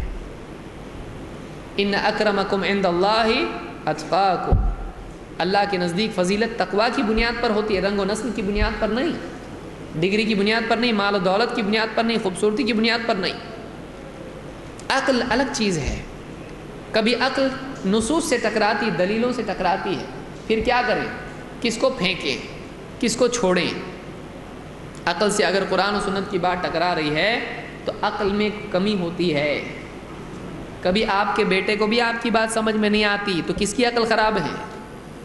آپ کو لگتا ہے میری عقل خراب ہے؟ نہیں، اب بولیے اب یہ بچہ ہے، اس کو کیا سمجھ رہا ہے؟ اس کو نہیں سمجھتا ہے۔ یہ چاکلیٹ مانگ رہا ہے اور ڈاکٹر نے منع کیا ہے، دانت سڑ رہے ہیں اس کے، کھائے گا نقصان ہوگا، تو کچھ نہیں ہوتا ہے، اس کی عقل بول رہی ہے لیکن صحیح نہیں ہے یہ اس کے لیے۔ علم بتا رہا ہے کہ اس کے لیے نقصان دہ ہے۔ شوگر کا پیشنٹ بول رہا ہے 2 مٹھائی میں کھانا چاہتا ہوں، بولے نہیں، اس کو مٹھائی دیں گے نقصان ہوگا، ڈاکٹر کی بات مانیں گے، اس کی نہیں مانیں گے۔ بعض اوقات آدمی کے جذبات، اس کی عقل اس کو نقصان کی طرف لے جاتی ہے۔ کتنے شراب پینے والے جو جانتے شراب حرام ہے لیکن پھر بھی پیتے ہیں؟ کتنے لوگ ہیں جو عقل مند اپنے آپ کو سمجھتے ہیں لیکن خود اپنا نقصان کرتے ہیں، بعد میں پچھتاتے ہیں، کاش کہ میں ایسا نہیں کرتا، کاش کہ میں جوانی میں پڑھتا لکھتا اور کچھ آگے بڑھتا، کاش کہ میں جوانی میں چوراہے میں بیٹھ کے لڑکیوں کو نہیں چھیڑتا، کاش کہ میں کوئی جاب کر لیتا، کاش کہ میں جائیداد جمع کر لیتا، کاش کہ میں کچھ کرتا، تو آج پچھتاتا نہیں۔ پچھتاتا نا، جوانی میں اپنے آپ کو باپ سے بھی زیادہ عقل مند سمجھتا تھا، ان کو کچھ نہیں سمجھتا ہے۔ آج اس کو وہ سمجھتا ہے کہ ان کو سب سمجھتا تھا، مجھ کو نہیں سمجھتا تھا۔ تو آدمی اپنے آپ کو عقل مند سمجھ کے بے وقوفی کرتا ہے۔ اگر واقعی اپنی عقل کے بارے میں سوالیہ نشان کھڑا کرے تو واقعی میرے سے غلطی تو نہیں ہو رہی، تو وہ آدمی صحیح جائے گا۔ گاڑی چلا رہا ہے اور میں صحیح جا رہا ہوں، ذرا ٹھہر کے پوچھ تو صحیح یہی راستہ جاتا ہے کہ نہیں، تو جودھ پور جانے کے بجائے جے پور چلا جائے گا آدمی، کیونکہ کسی سے پوچھتا نہیں ہے یہ میں عقل مند ہوں۔ عقل مند آدمی کا ایسے ہی ہوتا ہے۔ بہت عقل مند جو اپنے آپ کو سمجھتا ہے اس کا نقصان ہوتا ہے۔ اس کا کام ہے، رسول نے بتایا یہاں سے جاؤ تو یہیں سے جائے، اپنی عقل نہیں چلائے۔ ابلیس نے کیا کہا؟ انا خیر منہ، میں اس سے بہتر ہوں، تو نے مجھ کو آگ سے پیدا کیا، اس کو مٹی سے، آگ اوپر جاتی مٹی نیچے جاتی، میں افضل ہوں، میں نیچے کیوں جھکوں اس کے لیے؟ اپنی عقل چلائی، یہ عقل نہیں چلائی۔ اللہ نے جب حکم دیا ہے تو عزت سے سجدہ کرو۔ عقل مندی اسی میں، اللہ کی ماننے میں عقل مندی ہے۔ اللہ کے حکم کے خلاف زبان درازی کرنے میں عقل مندی ہے نہیں ہے۔ بادشاہ جب کہہ رہا ہے ایسا کرو تو بادشاہ کی صحیح ہوتی ہے وہی مان کے چلنا پڑے گا۔ وہ کائنات کا بادشاہ ہے جو عدل و انصاف کے ساتھ بادشاہی کرتا ہے، جو ساری چیزوں کے بھید جانتا ہے۔ جب اس نے بتا دیا سجدہ کرو، کرنا پڑے گا۔ نہیں، میں عقل مند ہوں بہت، میں آگ کا بنا ہوں تو آگ میں ہی جا، تو پھر آگ کا بنا ہے جا آگ میں۔ اللہ کی نافرمانی کی وجہ سے کہاں چلا گیا؟ وہ ہمیشگی کی جہنم میں چلا گیا۔ کیوں؟ اس نے اللہ کے حکم کے مقابلے میں اپنی عقل چلائی ہے۔ اسی لیے ابن کثیر کہتے ہیں قاس قیاسا فاسدا فی مقابلۃ النص، ابلیس نے کیا کیا؟ نص کے مقابلے میں، دلیل کے مقابلے میں، اللہ کی بات کے مقابلے میں فاسد قیاس کیا، غلطی کی، اس نے بہت بڑی غلطی کی، عقل چلائی اللہ کے حکم کے مقابلے میں۔ اہل حدیث ایسا نہیں کرتے ہیں۔ اہل حدیث کیا کہتے ہیں؟ عقل میں ایسا آ رہا، عقل میں لگ رہا ہے سود بھی فائدہ ہے، پروفٹ ہے، لیکن اللہ تعالیٰ کیا فرما رہا ہے؟ وَأَحَلَّ اللَّهُ الْبَيْعَ وَحَرَّمَ الرِّبَا، اللہ نے احل اللہ البیع، اللہ نے تجارت کو حلال کیا ہے، لیکن سود کو کیا کر دیا؟ حرام کر دیا۔ تو عقل کہہ رہی ہے کہ سود اور پروفٹ میں کیا فرق ہے، لیکن اللہ تعالیٰ فرما رہا ہے کہ نہیں، سود حرام ہے اور تجارت کا پروفٹ کیا ہے؟ حلال ہے۔ تو اب کس کی مانے گا، عقل کی یا اللہ کی؟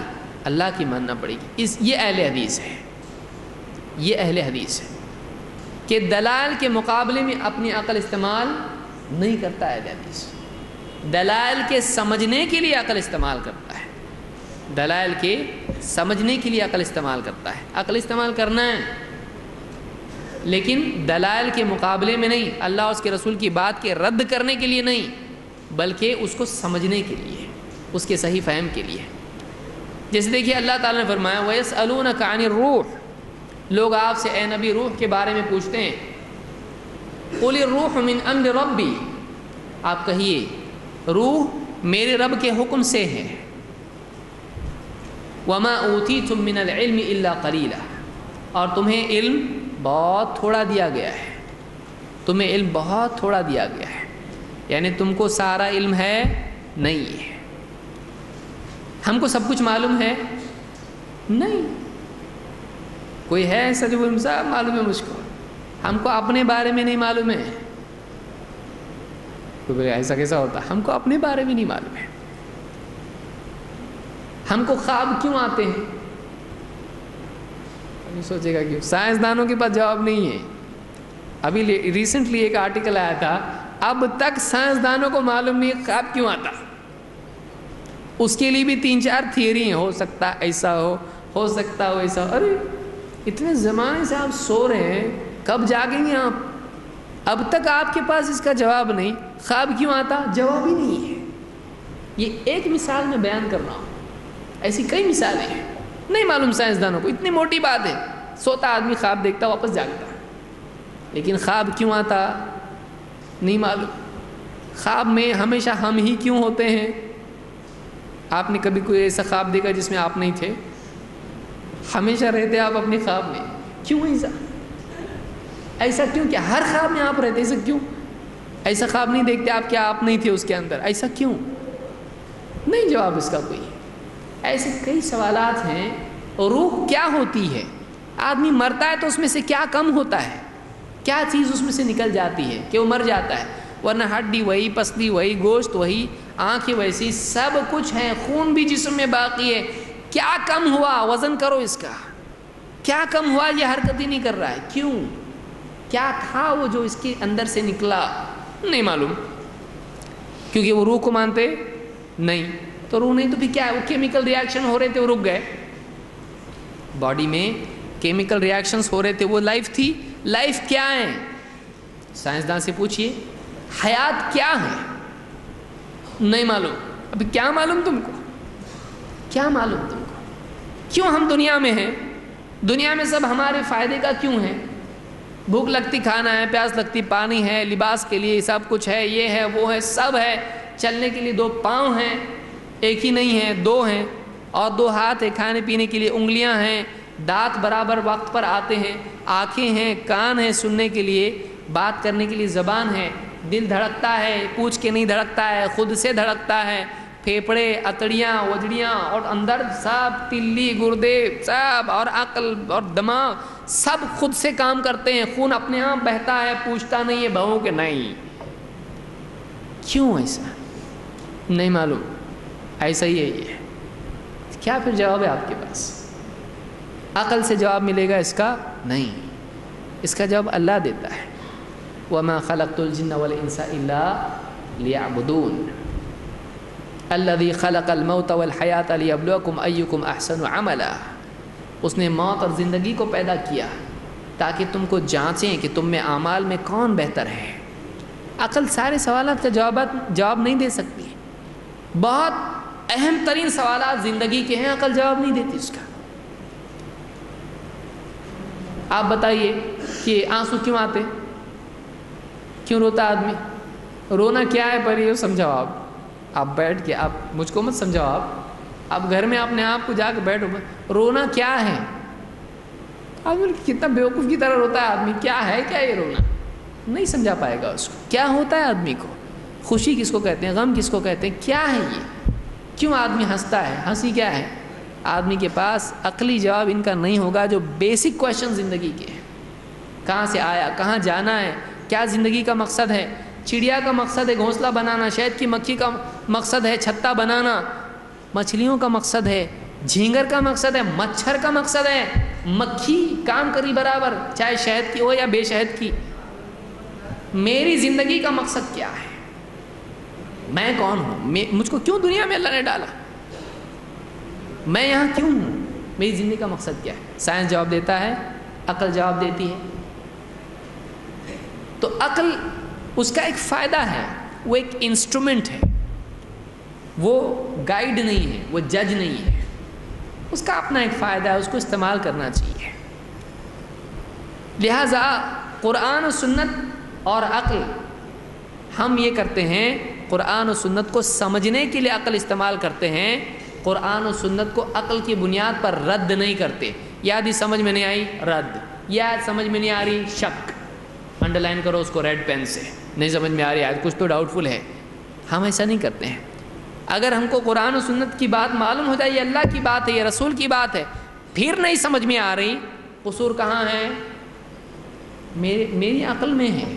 ویسے ہی جیسے آپ اپنے بیٹے کو سمجھا رہے ہیں یہ شادی نکاح کیا ہوتا ہے، چھوٹا بچہ 5 سال کا، آپ اس کو سمجھا رہے ہیں نکاح کیا ہے، سمجھا سکتے ہیں آپ اس کو؟ اس کے لیے نکاح کی ایک بس تقریب، اس کا نام نکاح ہے، اس کے بعد کی زندگی اس کو نہیں معلوم ہے. موت کیا ہے اس کو نہیں سمجھ میں آ رہا. آج اس کو نہیں سمجھے گا، زندگی کا ایک عمر اس کی آئے گی، اس کو سمجھ میں آئے گا نکاح کس کو بولتے ہیں، گھریلو ذمہ داریاں کس کو بولتے ہیں، موت کس کو بولتے ہیں. تب جا کے اس کو سمجھ میں آئے گا. آپ روزانہ جاب پہ کیوں جاتے، نہیں سمجھ میں آئے گا آج اس کو. میرے ساتھ کھیلو، اس کو زیادہ صحیح وہ لگے گا. زیادہ صحیح کیا ہے، میں جاب پہ جاؤں یا تمہارے ساتھ کھیلوں؟ بولے زیادہ صحیح ہے کہ تم میرے ساتھ کھیلو. اس میں کتنا مزہ آتا ہے، جاب پہ جانے میں مزہ کہاں آتا ہے. لیکن باپ کو معلوم ہے مزہ اصل اس میں، یہ سارا مزہ کرکرا ہو جائے گا اگر جاب پہ نہیں جائے گا. سب گھر والے مل کے روئیں گے ایک ساتھ ایک آواز میں. اس کو آج نہیں سمجھ رہا ہے، کل سمجھے گا اس کو. تو ویسی بہت ساری چیزیں آج ہم کو نہیں سمجھ رہی قرآن و سنت کی. ہو سکتا ہے یہ ہمارے عقل کی کمزوری کی وجہ سے، لیکن وہ بات حق ہے. ایک کو نہیں سمجھے گی لیکن دوسرے کو سمجھتی ہے. فرب حامل فقہ لیس بفقیہ ورب حامل فقہ الی من هو افقہ منہ. بہت سے حکمت کی بات لے جانے والے فقیہ، گہری سمجھ رکھنے والے نہیں ہوتے ہیں. اور بہت سی لوگ بات لے کے جاتے تو ہیں سن کے، لیکن ان سے زیادہ سمجھدار تک وہ بات پہنچاتے. کوئی ایسا ہوتا ہے ان کو سمجھ میں نہیں آتی لیکن اس کی سمجھ میں آ جاتی ہے.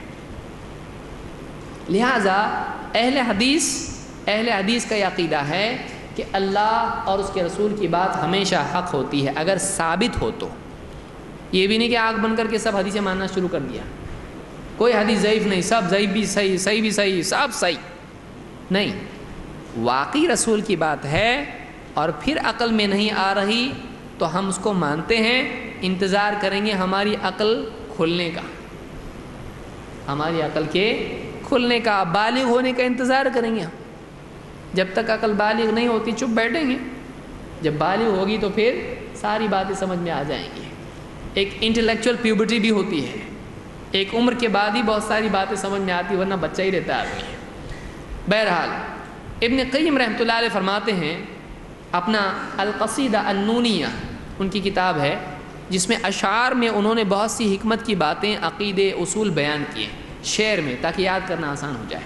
کہتے ہیں فَإِذَا تَعَارَضَ نَصُّ لَفْظٍ وَارِدٍ وَالْعَقْلُ حَتَّى لَيْسَ يَلْتَقِيَانِ فالعقل اما فاسد ويظنه الرأي صحيحا وهو ذو بطلان. کہتے ہیں کہ جب کوئی دلیل نص جس کے الفاظ وارد ہیں اور عقل ٹکرائے، ان میں ٹکراؤ پیدا ہو، یہاں تک کہ دونوں میں کوئی جوڑ نہ رہے، لا یلتقیان، کہتے ہیں کہ فالعقل اما فاسد، تو یہ بہت ممکن ہے کہ عقل ہی فاسد ہو. تیری سمجھ میں بات نہیں آ رہی ہے، بات صحیح لیکن تیری سمجھ میں نہیں آ رہی ہے. فالعقل اما فاسد ويظنه الرأي صحيحا وهو ذو بطلان، بہت ممکن ہے کہ یہ اس کو صحیح بات سمجھ رہا ہے، اپنی عقل میں آنے والی بات کو یہ صحیح سمجھ رہا ہے لیکن وہ غلط ہو سکتا ہے کہ نہیں ہو سکتا ہے. کتنی باتیں ہوتی ایسی، ایک آدمی سمجھ رہا ہوتا ہے کہ یہ صحیح ہے لیکن دوسرا بتاتا ہے ایسا نہیں ہے، ایسا ہوتا ہے، ایسا گھر نہیں بناتے، ایسا بناتے ہیں، پورا سر پہ گر جائے گی دیوار، ایسا نہیں بناتے ہیں. تو ایک کو صحیح لگتا ہے دوسرے کو غلط. ایسا گاڑی نہیں چلاتے ہیں، یہ بٹن نہیں دباتے ہیں، کمپیوٹر ایسا نہیں چلاتے ہیں، موبائل الٹا پکڑا سیدھا پکڑ، بہت ساری باتیں ہوتی ہیں کہ ایک چیز کو ایک آدمی صحیح سمجھتا ہے، دوسرا بتاتا ایسا نہیں ایسا ہے. تو جب عام آدمیوں میں ایسا ہوتا ہے تو اللہ اور اس کے رسول کی بات میں کیوں نہیں ہوگا کہ ایک آدمی غلطی کو صحیح سمجھے اور صحیح کو غلط سمجھنے لگے. کہتے ہیں او ان ذاک النص لیس بثابت ما قالہ المعصوم بالبرہان، کہتے ہیں کہ یہ بھی ممکن ہے کہ وہ جو بات حدیث کے نام پر اس کے سامنے آئی ہے وہ واقعی ثابت شدہ نہ ہو. ایسا بھی ہو سکتا ہے، وہ چیز ہی ایسی ہو، جیسے حدیث ہے کدو کو بغیر ذبح کیے مت کھاؤ. کدو معلوم ہے آپ، کدو کو بغیر ذبح کیے مت کھاؤ. اب ذبح کیسا کریں؟ بسم اللہ اللہ، تو گردن کہاں ہے اس کی، اور خون کہاں سے بہے گا اس کا، اور اس کا چمڑا کیسے نکالیں گے، کہاں ہیں ہڈیاں، کہاں ہیں اس کی کدو کی. تو کدو کوئی جاندار ہے لیکن ہے حدیث ایسی. اب کوئی آدمی سوچیں اللہ کی نبی صلی اللہ علیہ وسلم ایسی اوٹ پٹانگ بات کیسے کہہ سکتے ہیں، لہٰذا وہ کیا کرتا ہے، نبی کے بارے میں شک کرنے لگ جاتا ہے، جبکہ یہ بات نبی کی سرے سے نہیں ہے. ایسی کئی حدیثیں ہیں جو بیہودہ باتیں لوگوں نے نبی صلی اللہ علیہ وسلم کی طرف منسوب کر دی ہیں، تو وہ نبی صلی اللہ علیہ وسلم کی بات نہیں ہے، نبی صلی اللہ علیہ وسلم کی بات وہ نہیں ہے، لیکن لوگوں نے اس کو منسوب کر دیا اللہ کے نبی صلی اللہ علیہ وسلم سے. کہتے ہیں او ان ذاک النص لیس بثابت ما قالہ المعصوم بالبرہان، معصوم نبی صلی اللہ علیہ وسلم نے اس کو کہا ہی نہیں ہے. کہتے ہیں وَنُصُوصُهُ لَيْسَتْ يُعَارِضُ بَعْضُهَا بَعْضًا فَسَلْ عَنْهَا عَلِيمِ الزَّمَانِ. کہتے ہیں کہ دلیلیں قرآن و سنت کی باتیں آپس میں ایک دوسرے سے کبھی ٹکراتی نہیں ہیں. اگر تجھ کو نہیں سمجھ میں آتا ہے تو اپنے زمانے کے علم والے سے پوچھ لے، وہ تجھ کو سمجھائے گا. یہ بات ٹکرا نہیں رہی ہے بلکہ دونوں باتیں صحیح ہیں، دونوں باتیں بھی صحیح ہیں، یہ بات بھی صحیح، یہ بات بھی صحیح. اور وَإِذَا ظَنَنْتَ تَعَارُضًا فِيهَا فَذَا مِنْ آفَةِ الْأَفْهَامِ وَالْأَذْهَانِ. اور کہتے کہ اگر تیرا گمان یہ ہے کہ اللہ اور اس کے رسول کی باتیں آپس میں ٹکراتی ہیں تو یہ تیرے ذہن کی اور تیری عقل، تیرے فہم کی آفت ہے، مصیبت ہے تیری عقل کی، تیری عقل کمزور ہے. او ان یکون البعض لیس بثابت ما قالہ المبعوث بالقرآن. کہتے ہیں کہ یا پھر ایسا ہے کہ وہ دلیل ہی ثابت شدہ نہیں ہے، اور اللہ کے رسول صلی اللہ علیہ وسلم جن کو قرآن دے کر اللہ نے بھیجا، آپ کی بات وہ نہیں ہے. یعنی خلاصہ کلام یہ کہ قرآن و سنت کی بات آپس میں ٹکراتی ہے نہیں، نبی صلی اللہ علیہ وسلم کی باتیں آپس میں ٹکراتی ہیں نہیں، قرآن کی بات آپس میں ٹکراتی ہے نہیں. اللہ کی طرف سے آیا ہوا علم، اللہ کی طرف سے آئی ہوئی ایک بات دوسرے سے کبھی نہیں ٹکرائے گی. لو اللہ نے خود فرمایا وَلَوْ كَانَ مِنْ عِنْدِ غَيْرِ اللَّهِ لَوَجَدُوا فِيهِ اخْتِلَافًا كَثِيرًا. اگر یہ قرآن اللہ کی بجائے کسی اور کی طرف سے ہوتا تو تم اس میں بہت سا اختلاف پاتے ہیں. معلوم ہوا کہ جو اللہ کی طرف سے نہیں ہے اس میں اختلاف ہوتا ہے، جو اللہ کی طرف سے اس میں اختلاف نہیں ہوتا ہے، اس میں ٹکراؤ نہیں ہوتا ہے. تو قرآن بھی اللہ کی طرف سے ہے اور اللہ کے نبی صلی اللہ علیہ وسلم کی باتیں بھی اللہ کی طرف سے ہیں. اللہ نے آپ کو سکھایا، آپ نے لوگوں کو بتایا. تو اہل حدیث کا عقیدہ یہ ہے کہ قرآن و سنت کی باتیں آپس میں ٹکراتی نہیں ہیں، اور اگر عقل سے کوئی بات ٹکرائے تو عقل کے مقابلے میں کس کو دلیل ترجیح دینا چاہیے؟ قرآن و سنت کو۔ یہ اہل حدیث کا اصول ہے۔ یہ دوسرا اصول ہے۔ عقیدے کے سلسلے میں بہت سارے لوگ عقل چلا کر نصوص کو رد کرنے کی کوشش کرتے ہیں۔ جیسے مثال کے طور پر جعفر بن عبداللہ رحمہ اللہ فرماتے ہیں جاء رجل الی مالک بن انس، ایک آدمی مالک بن انس کے پاس آیا، امام مالک، فقال یا ابا عبداللہ، کہنے لگا اے ابو عبداللہ، الرحمن علی العرش استوى کیف استوى، رحمان عرش پر مستوی ہوا، کیسے مستوی ہوا، کیسے مستوی ہوا؟ قال فما رأيت مالكا وجد من شيء كموجدته من مقالته، کہتے کہ میں نے امام مالک کو کبھی کسی بات پر اتنا پریشان نہیں دیکھا، کسی بات کا اتنا اثر لیتے نہیں دیکھا جتنا انہوں نے اس بات کا اثر کیا۔ اور کہتے ہیں وَعَلَاهُ الرُّحَضَاء یعنی العرق، ان کے چہرے پر، پیشانی پر پسینہ آ گیا، امام مالک کو پسینہ آ گیا۔ قال وَأَطْرَقَ الْقَوْمُ وَجَعَلُوا يَنْتَظِرُونَ مَا يَأْتِي مِنْهُ فِي، لوگ جو آس پاس بیٹھے ہوئے تھے انہوں نے امام مالک کو دیکھنا شروع کیا کہ دیکھیں آپ جواب کیا دیتے ہیں۔ سوال پوچھا کہ رحمان عرش پر مستوی ہوا تو کیسے، امام مالک کیا جواب دیتے دیکھیں۔ قال فَسُرِّ عَنْ مالک، کہتے ہیں کہ امام مالک سے وہ جو گھبراہٹ کی، پسینے کی، غصے کی کیفیت تھی وہ دور ہو گئی۔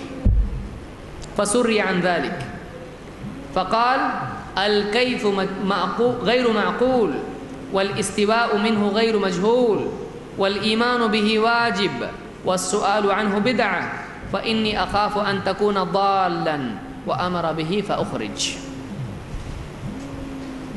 شرح اصول اعتقاد اہل سنہ والجماعہ میں اللالکائی نے اس کو روایت کیا ہے۔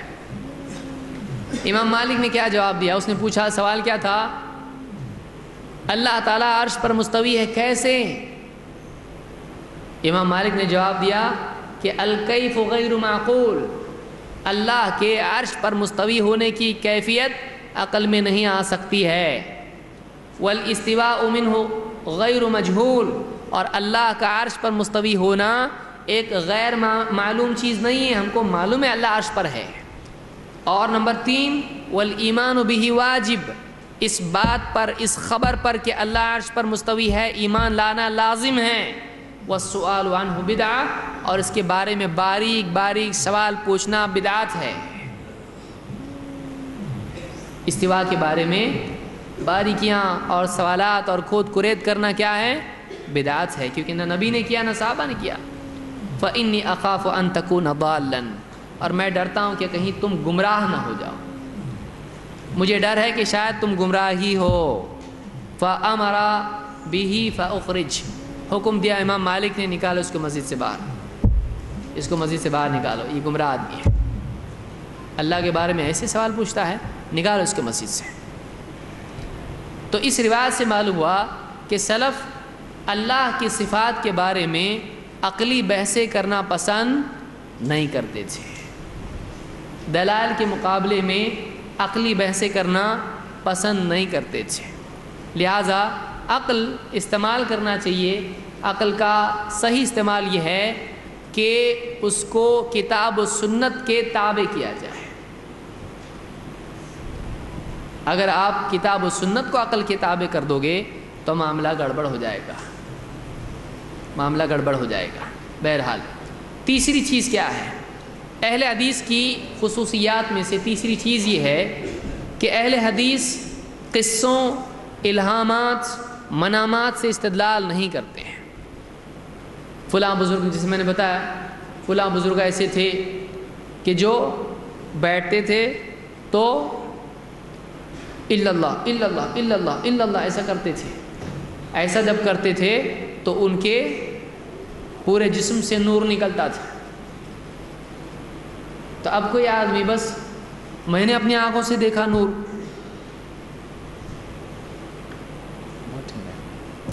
اس میں سے کوئی کہے کہ میں نے اپنی آنکھوں سے دیکھا نور، لہٰذا یہ ذکر اور یہ ورد کیا ہے، یہ شغل صحیح ہے۔ بہت سارے لوگ کیا کرتے ہیں، لا الہ الا اللہ اس طرح سے کیل ٹھوکتے ہیں۔ کہاں پر ایمان کی کیل؟ سینے میں ہتھوڑے سے، جیسے کوئی لا الہ الا اللہ. تو اس طرح سے سینے میں ایمان کو جمانے کی کوشش کرتے ہیں، اس طرح سے جھٹکوں کے ذریعے سے. تو یہ اسلام میں ہے نہیں. فلاں بزرگ ایسا کرتے تھے تو اتنا ان کی عادت ہو گئی کہ جب سو جاتے تھے تو ان کے سینے کو ہم نے کان لگا کے دیکھا تو سینے سے بھی کیا آتا تھا؟ لا الہ الا اللہ. تو بولے دیکھو ایسا کرنے سے کیا ہوتا ہے، سینے میں سویا تو بھی آدمی اس کی دھڑکن بھی کیسی ہو جاتی، کلمے والی دھڑکن. سارے سائنٹسٹ فیل ادھر، لب دب گیا، اب یہ لا الہ الا اللہ ہے. اس طرح قصوں سے ثابت کرنا ایک عمل کو. فلانے نے فاتحہ دیے تو اس کے گھر والوں کی سب، بچہ بیمار تھا اچھا ہو گیا، فلانا یہ ہو گیا. قصے کے ذریعے سے ایک غیر شرعی عمل کو شرعی بنا لینا. فلانی درگاہ پہ جا کے وہاں پر انہوں نے کندوری کی تو فلاں بیماری سے ان کو شفا ہو گئی. قصے سے کیا دلیل؟ کندوری کرنا صحیح ہے. فلانے لکڑ ہارے کا قصہ ہے، اس کا ایسا ایسا ہوا، فلانی عورت نے اس کا ایسا کیا، اس کی بیوی نے، سب خوشحال ہو گئے. مدینے کے شیخ امین جو فلانے تھے، انہوں نے جو خواب دیکھا اس کا پرچہ ایک آدمی نے بانٹا، خوب مالدار ہو گیا، اور ایک نے نہیں بانٹا، پھاڑ کے پھینک دیا، اس کی پوری گھر والے مر گئے. چھپتے نا اسے. ہاں، قصوں سے دلیل، قصے دلیل ہے، قصہ دلیل نہیں ہوتا ہے. ہاں، اللہ کے نبی صحابہ کا قصہ کیا ہے؟ دلیل ہے. لیکن فلانا ابن فلانا، ان کی دلیل ہے، قصے دلیل نہیں ہوتی ہے. یا کوئی کہنے لگے کہ میرے دل میں ایک بات آئی اللہ کی طرف سے. میرے دل میں بات کس کی طرف سے آئی ہے؟ اللہ کی طرف سے. کیوں؟ ایڈریس آیا آپ کو، کہاں سے آئی، کیسے معلوم پڑا؟ اللہ کی طرف سے. تو بہت سارے صوفی کیا کہتے ہیں کہ ہمارے دل میں اللہ کی طرف سے بات آتی ہے، یہ بہت نورانی ہے، مجھ کو معلوم پڑتا ہے اللہ کی طرف سے. کیوں؟ اس لیے کہ وہ بات جب آتی ہے تو بالکل نور دکھائی دیتا ہے سب طرف. تو یہ شیطانی نور ہے کہ کوئی آدمی اس طرح سے اپنی طرف سے کچھ بھی اللہ کی طرف نسبت دے کہ مجھ کو الہام ہوا کہ تم کو کیا ہے، فلاں حدیث صحیح ہے. صحیح حدیث کا الہام ہو رہا ہے، ساری سند علماء بتا چکے ہیں ضعیف ہے. کنت کنزا مخفیہ، میں چھپا ہوا خزانہ تھا، میں نے چاہا کہ مجھ کو لوگ تلاش کریں تو میں نے مخلوق کو پیدا کیا. ضعیف حدیث ہے، ایک دم گری پڑی حدیث ہے. لیکن اب صوفیوں کے نزدیک کیا ہے؟ اللہ کی کھوج ضروری ہے، اللہ کی تلاش جستجو ضروری ہے، لہذا کسی طرح سے اس کو صحیح ثابت کیا جائے. میں زمین و آسمان میں نہیں سماتا ہوں لیکن مومن کے دل میں سما جاتا ہوں. حدیث صحیح نہیں ہے لیکن چل جائے گی. کیوں؟ اس لیے کہ ان کی خرافات کے مطابق ہے. میرا دل کہتا ہے یہ حدیث صحیح ہے، چاہے ساری دنیا انکار کر دے، میرا دل کہتا ہے حدیث صحیح. یہ کون سا دل؟ آپ کا دل کیا کعبہ ہے، نبی ہے، قرآن ہے؟ کیا ہے آپ کا دل؟ کہ اللہ کی طرف سے دی ہوئی ترازو ہے زمین پر؟ آپ کا دل کیا ہے؟ آپ کا دل کچھ بھی نہیں ہے. میرے خواب میں ایک بزرگ آئے، انہوں نے بتایا فلانی کتاب پڑھا کر، اور جو اہل حدیث تجھ کو روکتے ہیں اس سے ان کی بات مت مان. اور بزرگ کا جبہ جو تھا ہرا تھا، وہ ہرے جبے میں تھے، ہرا امامہ باندھا ہوا تھا. ہرا تو اسلام کا کلر ہے نا، تو پھر صحیح ہونا چاہیے. کہاں سے لایا یہ؟ ہرا ہو یا پیلا، لال ہو یا کالا، کوئی بھی بزرگ آ کے اگر اللہ اور اس کے رسول کی بات کے خلاف بولتا ہے وہ صحیح ہوگا نہیں. فلاں بزرگ خواب میں آئے، کہا کہ تو جمعرات کے دن فلاں درگاہ پہ جایا کر اور وہاں پر یہ بسکٹ کا پاکٹ چڑھایا کر. کچھ بھی ماڈرن بابا ہوں گے کوئی، تو کچھ بھی آ کے خواب میں اس طرح سے آئس کریم چڑھایا کر وہاں پہ. اب یہ خواب میں آنے کے بعد میں شرعی عمل کی بھی دلیل ہے وہ نہیں. لیکن آپ دیکھیں گے کتنے لوگ ہیں، مستقل ایک جماعت ہے کہ یہ دعوت کا طریقہ خواب میں مجھ پر کھولا گیا، پوری ایک جماعت ہے. صوفیوں کے کتنے اعمال ہیں، خواب میں یہ چیز منکشف ہوئی. تو خواب میں منامات، اسی طرح سے کشف اور الہام، ان کو دلیل بنا کر دین میں عمل کرنا اہل حدیث کے ہاں نہیں ہے. اہل حدیث کے ہاں دلیل کیا ہے؟ قرآن و سنت، اور امت کا اجماع بھی دلیل ہے. بعض لوگ بولتے اجماع نہیں مانتے، اجماع ہم مانتے ہیں، لیکن کون سا اجماع؟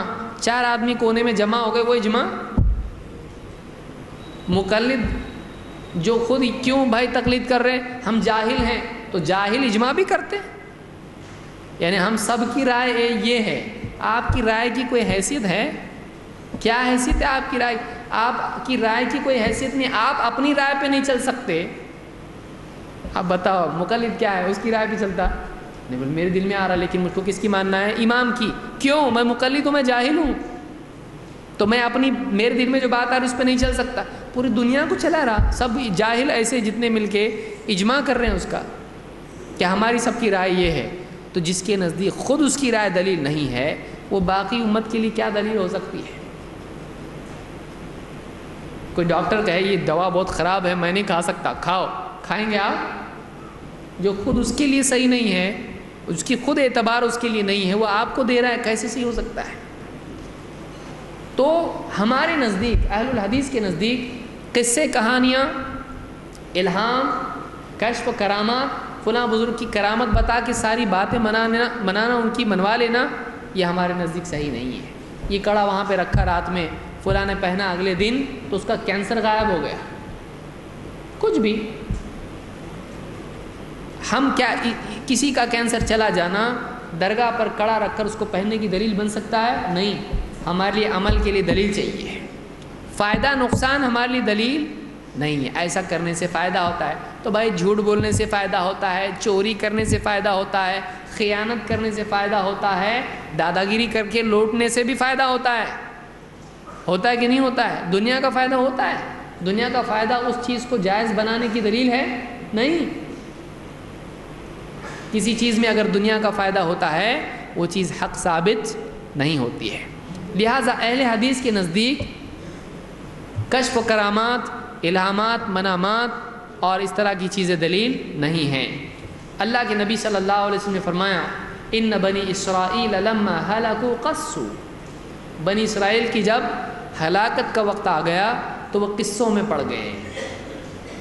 امام الطبرانی نے الکبیر میں اس کو روایت کیا ہے کہ بنی اسرائیل کی جب ہلاکت کا وقت آیا، بربادی میں پڑنے لگے، تو وہ کس چیز میں بزی ہو گئے؟ قصے کہانیوں میں۔ تو اس سے معلوم ہوا کہ امت کی ہلاکت جب آتی ہے تو وہ دلائل چھوڑ کر، نصوص چھوڑ کر قصوں کی طرف، کہانیوں کی طرف لپکنا شروع کرتی ہے۔ آپ کسی کو بتاؤ قرآن کی آیت ہے، اتنا زیادہ اس کے اندر شوق پیدا نہیں ہوگا۔ ایک بزرگ کا قصہ ہے، ذرا سنو بولے تو کان کھڑے ہو جاتے لوگوں کے۔ قصے سننے میں بہت زیادہ شوق پیدا ہوتا ہے، لیکن آپ اس کو قرآن و سنت کی بات کہیں، ہاں قرآن سنت ہے، وہ اپنی سمجھنے کی بھی چیز نہیں ہے، اتنی ڈینجر ہے کہ پڑھتے ہی سنتے ہی گمراہ ہو جائیں گے۔ آپ بتائیے کیا حال ہے امت کا؟ اہل حدیث کے نزدیک یہ چیزیں دلیل نہیں ہیں اور دلیل کے مقابلے میں ٹھہرنے کی حیثیت نہیں رکھتی ہیں۔ ابن مسعود رضی اللہ تعالیٰ عنہ کسی مسئلے میں فرماتے ہیں سأقول فیہا بجہد رأیی، میں اس مسئلے میں اپنی رائے سے اجتہاد کہہ کے ایک بات کہتا ہوں، ان کان صوابا فمن اللہ، اگر یہ بات صحیح ہے تو اللہ کی طرف سے ہے، اگر صحیح ہے تو اللہ کی طرف سے ہے، وَإِن كَانَ خَطَأً فَمِنِّي، اور اگر یہ بات غلط ہے تو پھر میری اپنی طرف سے ہے، اس کا ذمہ دار میں ہوں، میں اللہ کی طرف سے نہیں بولتا ہوں اس کو۔ وَاللَّهُ وَرَسُولُهُ مِنْهُ بَرِيءٌ، اللہ اور اس کا رسول اس بات سے بری ہیں، ان کا کوئی ذمہ نہیں ہے، یہ میری غلطی مانی جائے گی اگر یہ غلط ہے تو۔ ہاں اگر یہ صحیح ہے تو اللہ کی توفیق سے کہ اللہ نے رہبری دی، صحیح بات پر چلنے کی توفیق دی۔ ابن حبان وغیرہ نے اس کو روایت کیا۔ اس سے معلوم ہوتا ہے اتنے بڑے صحابی ہیں لیکن وہ بھی کیا کہہ رہے ہیں، یہ صحیح بھی ہو سکتی میری بات، غلط بھی ہو سکتی ہے۔ وہ یہ نہیں کہتے تھے کہ چونکہ میں قوم کا بڑا ہوں اس لیے میری ہر بات صحیح ہوتی ہے۔ لہٰذا بہت سارے لوگ کیا کہتے ہیں کہ پیر کی الٹی بھی سیدھی ہوتی ہے، پیر کی الٹی بھی سیدھی ہوتی ہے۔ اگر وہ شراب بھی پی رہا ہے ہو سکتا ہے وہ زمزم پی رہا ہو، اگر وہ نمازی نہیں بھی ہے ہو سکتا ہے وہ کعبے میں جا کے نماز پڑھ رہا ہو، اگر وہ داڑھی مونڈ بھی رہا ہے ہو سکتا ہے وہ سنت میں اندر سے دل میں عمل کر رہا ہو۔ تو اس طرح کی چیزیں، پیر کی غلط باتوں کو بھی صحیح ماننا، یہ صحابہ میں نہیں تھا، بلکہ صحابہ میں پیر ہی نہیں تھا۔ صحابہ میں پیر تھا نہیں، وہاں پہ علماء تھے اور علماء سے علم لینے والے طلباء تھے، طالب علم تھے، یہ پیری مریدی وہاں پہ نہیں تھا۔ تو انہوں نے کیا کہا، اگر یہ صحیح ہے تو اللہ کی طرف سے، اور اگر خطا ہے تو میری طرف سے ہے، اللہ اس کا رسول اس سے بری ہے۔ صحابہ ایسا کرتے تھے۔ لیکن آج آدمی بہت سارے لوگ کہتے ہیں ہمارے پیچھے چلو، ہم گارنٹی دیتے تم کو، ہم ذمہ لیتے ہیں، اگر گناہ بھی ہے تو ہمارے اوپر تمہارا گناہ۔ بولتے ہیں کہ نہیں بولتے ہیں؟ بولتے ہیں ایسے لوگ۔ ہم گارنٹی دیتے ہیں صحیح ہے، دلیل نہیں ہے لیکن صحیح ہے۔ کیسے صحیح ہے؟ اس کے غلط ہونے کے لیے اتنا ہی کافی کہ دلیل نہیں ہے، اور کسی غلطی کی ضرورت ہے نہیں۔ تو یہاں پر یہ بات یاد رکھنے کی ہے کہ نصوص دلیل ہیں، کسی کا اجتہاد، کسی کی عقل، کسی کا خواب، کسی کا کشف الہام دلیل نہیں ہے۔ امام الذہبی رحمۃ اللہ علیہ فرماتے ہیں وَقَدْ ثَبَتَ أَنَّ النَّبِيَّ صلی اللہ علیہ وسلم قال، یہ بات ثابت ہے کہ اللہ کے نبی صلی اللہ علیہ وسلم نے فرمایا قَدْ كَانَ قَبْلَكُمْ فِي الْأُمَمِ مُحَدَّثُونَ، تم سے پہلے امتوں میں محدث ہوا کرتے تھے۔ فَإِن يَكُنْ فِي أُمَّتِي أَحَدٌ فَعُمَرٌ، تو اگر میری امت میں اگر کوئی ہو تو وہ عمر ہے، اگر میری امت میں کوئی ہوتا تو عمر ہوتے۔ محدث اس کو کہتے ہیں کہ جس کی بات حق نکلتی ہے، وہ بولتا ہے تو فرشتے اس کے مطابق ہی فیصلے لاتے ہیں، یہ کون ہے؟ محدث۔ وما ھذا، اس بات کے بعد میں امام الذہبی کیا کہتے ہیں، دیکھیے امام الذہبی بہت بڑے امام ہیں، کہتے ہیں کہ یہ بات اللہ کے نبی صلی اللہ علیہ وسلم سے ثابت ہے کہ میری امت میں اگر کوئی محدث ہوتا تو عمر ہوتے، لیکن پھر بھی وما ھذا فلم یکن یجوز لعمر ان یحکم بالالہام، حضرت عمر کے لیے جائز نہیں تھا کہ وہ الہام کی بنیاد پر فیصلہ کریں۔ حضرت عمر کے لیے جائز نہیں تھا کہ وہ الہام کی بنیاد پر فیصلہ کریں۔ ان یحکم بالالہام ولا یعمل بمجرد ما یلقی فی قلبہ، اور نہ مجرد ان کے دل میں کوئی بات ڈالی جائے، ان کے دل میں کوئی بات آ جائے تو اس پہ وہ عمل کرنا شروع کر دیں۔ حضرت عمر ایسا نہیں کرتے تھے، ان کے لیے جائز نہیں تھا کہ اپنے دل سے کچھ بھی عمل کرنا شروع کریں۔ حتی یعرض ذلک علی الکتاب والسنۃ فإن وافقہ قبلہ وإن خالفہ ردہ، ان کے لیے جائز نہیں تھا کہ اپنے دل میں آنے والی بات پر عمل کریں۔ کوئی خیال دل میں آ گیا، بابا کے دل میں خیال آیا ایسا کرنا ہے، چلو ایسا کرنا ہے۔ بابا کے دل میں خیال آیا چلو ڈھول بجاؤ، تو سب ڈھول بجانا شروع کر دیا۔ بابا کے دل میں آیا گالی دے دو تو گالی دے دی مرید کو۔ جو بابا کے دل میں آیا سب صحیح، ان کے دل میں جو آتا وہ غلط نہیں آتا، کیونکہ ان کے دل میں کہاں سے آتا؟ اللہ کی طرف سے آتا ہے۔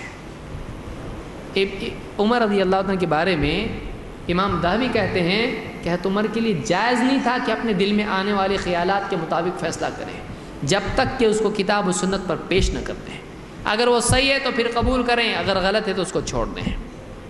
تو معلوم ہے بڑی سے بڑی شخصیت کے ذاتی خیالات شریعت میں دلیل ہیں نہیں، اہل حدیث کے نزدیک بھی نہیں ہے۔ بہت بڑا عالم ہے، بہت بڑا امام ہے، بہت بڑا اللہ والا ہے، اس کے دل کی بات دلیل نہیں ہے جب تک کہ کتاب و سنت کی دلیل اس کے حق میں نہ ہو۔ خواب، بعض لوگوں کو خواب دکھائی دیتے ہیں اور اس سے وہ دلیل پکڑتے ہیں۔ اللہ کے نبی صلی اللہ علیہ وسلم فرماتے ہیں الرؤیا ثلاثہ، خواب 3 قسم کے ہوتے ہیں۔ وبشری من اللہ، ایک اللہ کی طرف سے خوشخبری ہوتا ہے۔ 2 وحدیث النفس، دل کی باتیں جو دن بھر آدمی کے دل میں چلتا رہتا ہے، رات میں بھی آتا ہے۔ وتخویف من الشیطان، اور تیسرا شیطان کا ڈراوا، شیطان کسی بندے کو ڈرا دیتا ہے خواب میں۔ تو کبھی اللہ کی طرف سے ہوتا ہے، کبھی شیطان کی طرف سے ہوتا ہے، اور کبھی دل ہی کی باتیں واپس سے آ جاتی ہیں۔ پکنک پہ گیا یا کل جانا ہے، خواب میں بھی پکنک ہی آ رہی ہے کہ نہیں؟ ہاں، اگر کل پیسے ملنے والے ہیں، رقم آنے والی ہے، خواب میں نوٹ گن رہا ہے، تھیلا بھر کے، وہ بھی خواب میں وہی آتا ہے۔ تو جو سوچتا ہے بعض اوقات وہی باتیں خواب میں بھی آتی ہیں۔ تو اگر خواب میں کوئی بات آتی ہے، ترمذی ابن ماجہ کی حدیث ہے، اگر خواب میں کوئی بات آتی ہے وہ شیطان کی طرف سے بھی ہو سکتی ہے اور نفس کی طرف سے بھی ہو سکتی ہے، اس کو اللہ ہی کی طرف سے آپ کیسے بول سکتے ہیں؟ کوئی بول سکتا ہے؟ نہیں بول سکتا ہے. کہیں سے بھی ہو سکتا ہے، کسی کا بھی ہو سکتا ہے خیال، شیطان کی طرف سے بھی ہو سکتا ہے، لہذا خواب دلیل نہیں ہے. نمبر 4، اہل حدیث ضعیف احادیث کی بجائے صحیح اور حسن روایات سے استدلال کرتے ہیں. اہل حدیث کے نزدیک ضعیف حدیث دلیل ہوتی ہے؟ نہیں. ضعیف حدیث کس کو کہتے ہیں؟ وہ حدیث جس کی سند میں یا راوی میں یا متن میں کوئی ایسی خرابی ہو جو یہ ثابت کر رہی ہو کہ پکا یہ نبی صلی اللہ علیہ وسلم نے نہیں کہا، گارنٹی نہیں کہ نبی نے بولے نہیں بولے، زیادہ کر کے لگ رہا ہے نہیں بولے ہوں گے. ایسی بات جو یقیناً نبی کی ثابت نہ ہو، نبی سے جوڑ سکتے ہیں. راستے میں آپ کو کوئی بھی چیز مل گئی، کپڑا مل گیا، جوتی مل گئی، کچھ بھی، آپ بول سکتے ہو سکتا ہے یہ نبی کی ہے؟ بول سکتے آپ؟ نہیں بول سکتے آپ. کوئی یہ نہیں بول سکتا ہو بھی سکتا ہے نا، نہیں ہو سکتا ایسا کہاں سے لائے؟ بہت سارے لوگ ایسا کرنا شروع کرتے ہیں، الٹی عزت. منع کدھر ہے؟ فاتحہ کنڈے منع کدھر ہیں؟ جھنڈے منع کدھر ہیں؟ اب اس کو آپ منع کی حدیث کہاں سے لائیں گے؟ تھا ہی نہیں اس زمانے میں تو منع کیوں کریں گے بھائی؟ کوئی چیز ہے تبھی تو منع کریں گے نا. جب وہ چیز ہی نہیں تھی اس زمانے میں، منع کیوں کریں گے اس کو؟ اس کا منع ہی نہیں ہوگا. اب تو بتا کیے کب؟ کرنے کی دلیل دے اب تو، کہ اگر ہوتا تو کرتے صحابہ، اس کو کیا ہوتا تو حدیث میں ہوتا. کہاں ہے حدیث میں؟ ہے نہیں ہے. اس کا مطلب وہ عمل تھا ہی نہیں اس زمانے میں، اور اس کو منع نہیں کیا اس لیے کہ وہ عمل ہی نہیں تھا اس زمانے میں، تو منع کس کو کریں گے؟ تو ممانعت کی حدیث ہی نہیں ہوگی اس کی. تو بہت سارے لوگ ضعیف حدیثوں سے دلیل پکڑتے ہیں. اہل حدیث کے نزدیک ضعیف حدیث دلیل نہیں ہوتی ہے. اللہ کے رسول صلی اللہ علیہ وسلم فرماتے ہیں دع ما یریبک الی ما لا یریبک فإن الصدق طمأنینہ وإن الکذب ریبہ. ایسی چیز کو چھوڑ دے جو شک والی ہے، اور ایسی چیز کو اپنا جو شک والی نہیں ہے. اس لیے کہ سچائی اطمینان والی ہوتی ہے، اور جھوٹ میں کھٹک ہوتی ہے، شک ہوتا ہے. تو ایک آدمی کو چاہیے کہ جب تک کہ پختگی کے ساتھ میں ثابت نہ ہو کہ یہ اللہ کے نبی صلی اللہ علیہ وسلم کی بات ہے، تب تک اس کو نبی کی بات نہ مانے. یہ تبھی ہوگا جب حدیث کی سند، اس کے متن اور اس کے راویوں کے بارے میں آدمی جائزہ لے لے، ورنہ آدمی اس کو فوراً نبی کی بات ہے نہیں کر سکتا ہے. اس کو امام احمد، ترمذی اور ابن حبان نے روایت کیا ہے. عبداللہ ابن مبارک رحمۃ اللہ علیہ فرماتے ہیں لنا فی صحیح الحدیث شغل عن سقیمہ. ہم کو صحیح حدیث میں ہی اتنے ہم بزی ہیں، صحیح حدیث میں مصروفیت ہم کو، ضعیف حدیث کے لیے ہمارے پاس وقت ہی نہیں ہے. ہم کو صحیح حدیث اتنی ہیں کہ ضعیف حدیث کی ہم کو ضرورت نہیں ہے. صحیح حدیث میں مشغلہ ہمارا اتنا ہے کہ ضعیف حدیث میں مشغول ہونے کے لیے ہمارے پاس گنجائش نہیں ہے. الجامع اخلاق الراوی و آداب السامع میں خطیب البغدادی نے اس کو روایت کیا ہے. تو اس سے معلوم ہوتا ہے کہ سلف کہتے تھے ہم کو صحیح حدیث کافی ہے، ضعیف کی ضرورت نہیں ہے. یہ بعض لوگ کہتے ہیں بھائی صحیح حدیث ضعیف حدیث بھی تو حدیث ہے، اس کو کیوں چھوڑ رہے آپ؟ کل کو قیامت کے دن نبی نے پکڑ لیا تو کیا جواب دیں گے؟ تو اس کو کہیں گے ٹھیک ہے، صحیح حدیث بھی لو، ضعیف بھی لو، جھوٹی بھی لے لو، جھوٹی حدیث بھی لو. پھر کل کو نبی نے بتا دیا جھوٹی حدیث پہ تم نے کیوں عمل نہیں کیا تو کیا بولیں گے؟ بولے گا جھوٹی حدیث ہے نا، تو پھر یہ نبی کی حدیث ہے کیا؟ پکی معلوم ہوئی ہے نبی کی بات ہے؟ جب پکی نبی کی بات ثابت نہیں ہوئی تو کیوں اس کو نبی کی بات بتا رہا ہے؟ جب تک کہ پختگی کے ساتھ میں نبی صلی اللہ علیہ وسلم کی بات وہ ثابت نہیں ہوتی ہے، نبی سے نسبت اس کی جوڑ سکتے ہیں نہیں. من کذب علی متعمدا فلیتبوأ مقعدہ من النار. جو جانتے بوجھتے مجھ پر جھوٹ گھڑے وہ اپنا ٹھکانہ جہنم میں بنا لے. نبی کی طرف ہم نسبت نہیں کر سکتے ہیں. من تقول علی ما لم اقل فلیتبوأ مقعدہ من النار. جو مجھ پر وہ بات، میری طرف وہ بات منسوب کر دے جو میں نے نہیں کہی، وہ اپنا ٹھکانہ جہنم میں بنا لے. تو اہل حدیث کے نزدیک صحیح حدیثیں اور حسن حدیثیں دلیل ہیں، ضعیف حدیث دلیل نہیں ہے. ابن تیمیہ رحمۃ اللہ علیہ فرماتے ہیں ولا يجوز ان يعتمد في الشريعة على الاحاديث الضعيفة التي ليست صحيحة ولا حسنة. شریعت میں ضعیف حدیثوں پر اعتماد کرنا جائز نہیں ہے۔ ایسی حدیثیں جو نہ صحیح ہوں نہ حسن ہوں، یعنی شریعت میں ضعیف حدیث پر اعتماد کر سکتے ہیں؟ نہیں، عقیدے میں بھی نہیں اور احکام میں بھی نہیں۔ مجموع الفتاوی میں جلد 1 صفحہ 250 پر ابن تیمیہ نے بات کہی ہے۔ اسی طرح سے ابن الجوزی رحمۃ اللہ علیہ فرماتے ہیں وَكَثِيرًا مِّنَ الْقُصَّاصِ يُرِيدُونَ الْمَوْضُوعَاتِ یا يَرْوُونَ الْمَوْضُوعَاتِ وَخَلْقًا مِّنَ الزُّهَّادِ يَتَعَبَّدُونَ بِهَا۔ بہت سارے قصہ بیان کرنے والے لوگ ایسے ہیں، قصہ گو حضرات ایسے ہیں کہ جو موضوع حدیثیں بیان کرتے ہیں، جھوٹی حدیثیں بیان کرتے ہیں، اور بہت سے عبادت گزار لوگ وہ ہیں جو انہی جھوٹی حدیثوں پہ عمل کرنا شروع کر دیتے ہیں۔ وقت ہو گیا ہے، کتنا وقت باقی؟ اذان کتنے بجے ہے؟ 6:46 میں۔ الموضوعات میں ابن الجوزی نے یہ بات بیان کی ہے۔ تو اہل حدیث کے نزدیک اور بھی بہت سی باتیں میں اس کو چھوڑ رہا ہوں، ضعیف احادیث پر عمل نہیں کیا جاتا ہے، صحیح اور حسن حدیثوں پر عمل کیا جاتا ہے۔ نمبر 5، اہل حدیث علم کے لینے میں اور دینے میں احتیاط کرتے ہیں۔ علم لینے میں بھی دلیل مانگتے ہیں اور دیتے وقت میں بھی کیا کرتے ہیں؟ دلیل دیتے ہیں۔ اللہ تعالیٰ قرآن کریم میں فرماتا ہے قُلْ هَاتُوا بُرْهَانَكُمْ إِن كُنتُمْ صَادِقِينَ، جاؤ اپنی دلیل لے آؤ اگر واقعی تم اپنی بات میں سچے ہو۔ اگر واقعی تم اپنی بات میں سچے ہو، اپنے دعوے میں سچے ہو، اگر تمہارا دعویٰ سچا ہے تو دلیل دو، اگر تم دلیل نہیں دو گے تمہارا دعویٰ سچا ثابت نہیں ہوگا۔ معلوم ہوا کہ دعوے کے سچا ثابت ہونے کے لیے ضروری ہے کہ دلیل دی جائے، بغیر دلیل کے دعویٰ سچا ثابت نہیں ہوتا ہے۔ امام شافعی رحمۃ اللہ علیہ فرماتے ہیں لولا المحابر لخطبت الزنادقۃ علی المنابر، اگر حدیث کے لکھنے والے نہیں ہوتے، سندوں کے روایات کے نقل کرنے والے نہیں ہوتے، تو پھر اگر یہ محققین نہیں ہوتے تو لخطبت الزنادقۃ علی المنابر، تو ممبر پر کھڑے ہو کے زندیق اور بے دین قسم کے لوگ حدیثیں بیان کرنا شروع کرتے، نبی کے نام سے کچھ بھی بولنا شروع کرتے۔ یہ تو محدثین ہیں جنہوں نے سندیں محفوظ کی اور حدیثیں محفوظ کی، تو آج چیک کیا جا سکتا ہے کہ کون سی حدیث صحیح ہے اور کون سی صحیح نہیں ہے۔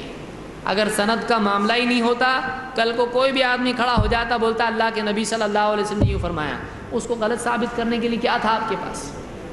وہ بولتا حدیث ہے بس ختم۔ لیکن سند ہونے کی وجہ سے دلیل مانگنے کی آج گنجائش ہے، بغیر دلیل کے بات نہیں کر سکتے ہیں۔ عبداللہ بن مبارک رحمۃ اللہ علیہ فرماتے ہیں الاسناد عندی من الدین ولولا الاسناد لقال من شاء ما شاء فاذا قیل له من حدثك بقي، کہتے ہیں اسناد، حدیثوں کی سند بیان کرنا میرے نزدیک دین میں سے ہے۔ اگر سندیں بیان کرنے کا معمول نہ ہوتا تو جس کے جو جی میں آتا کہنا شروع کر دیتا۔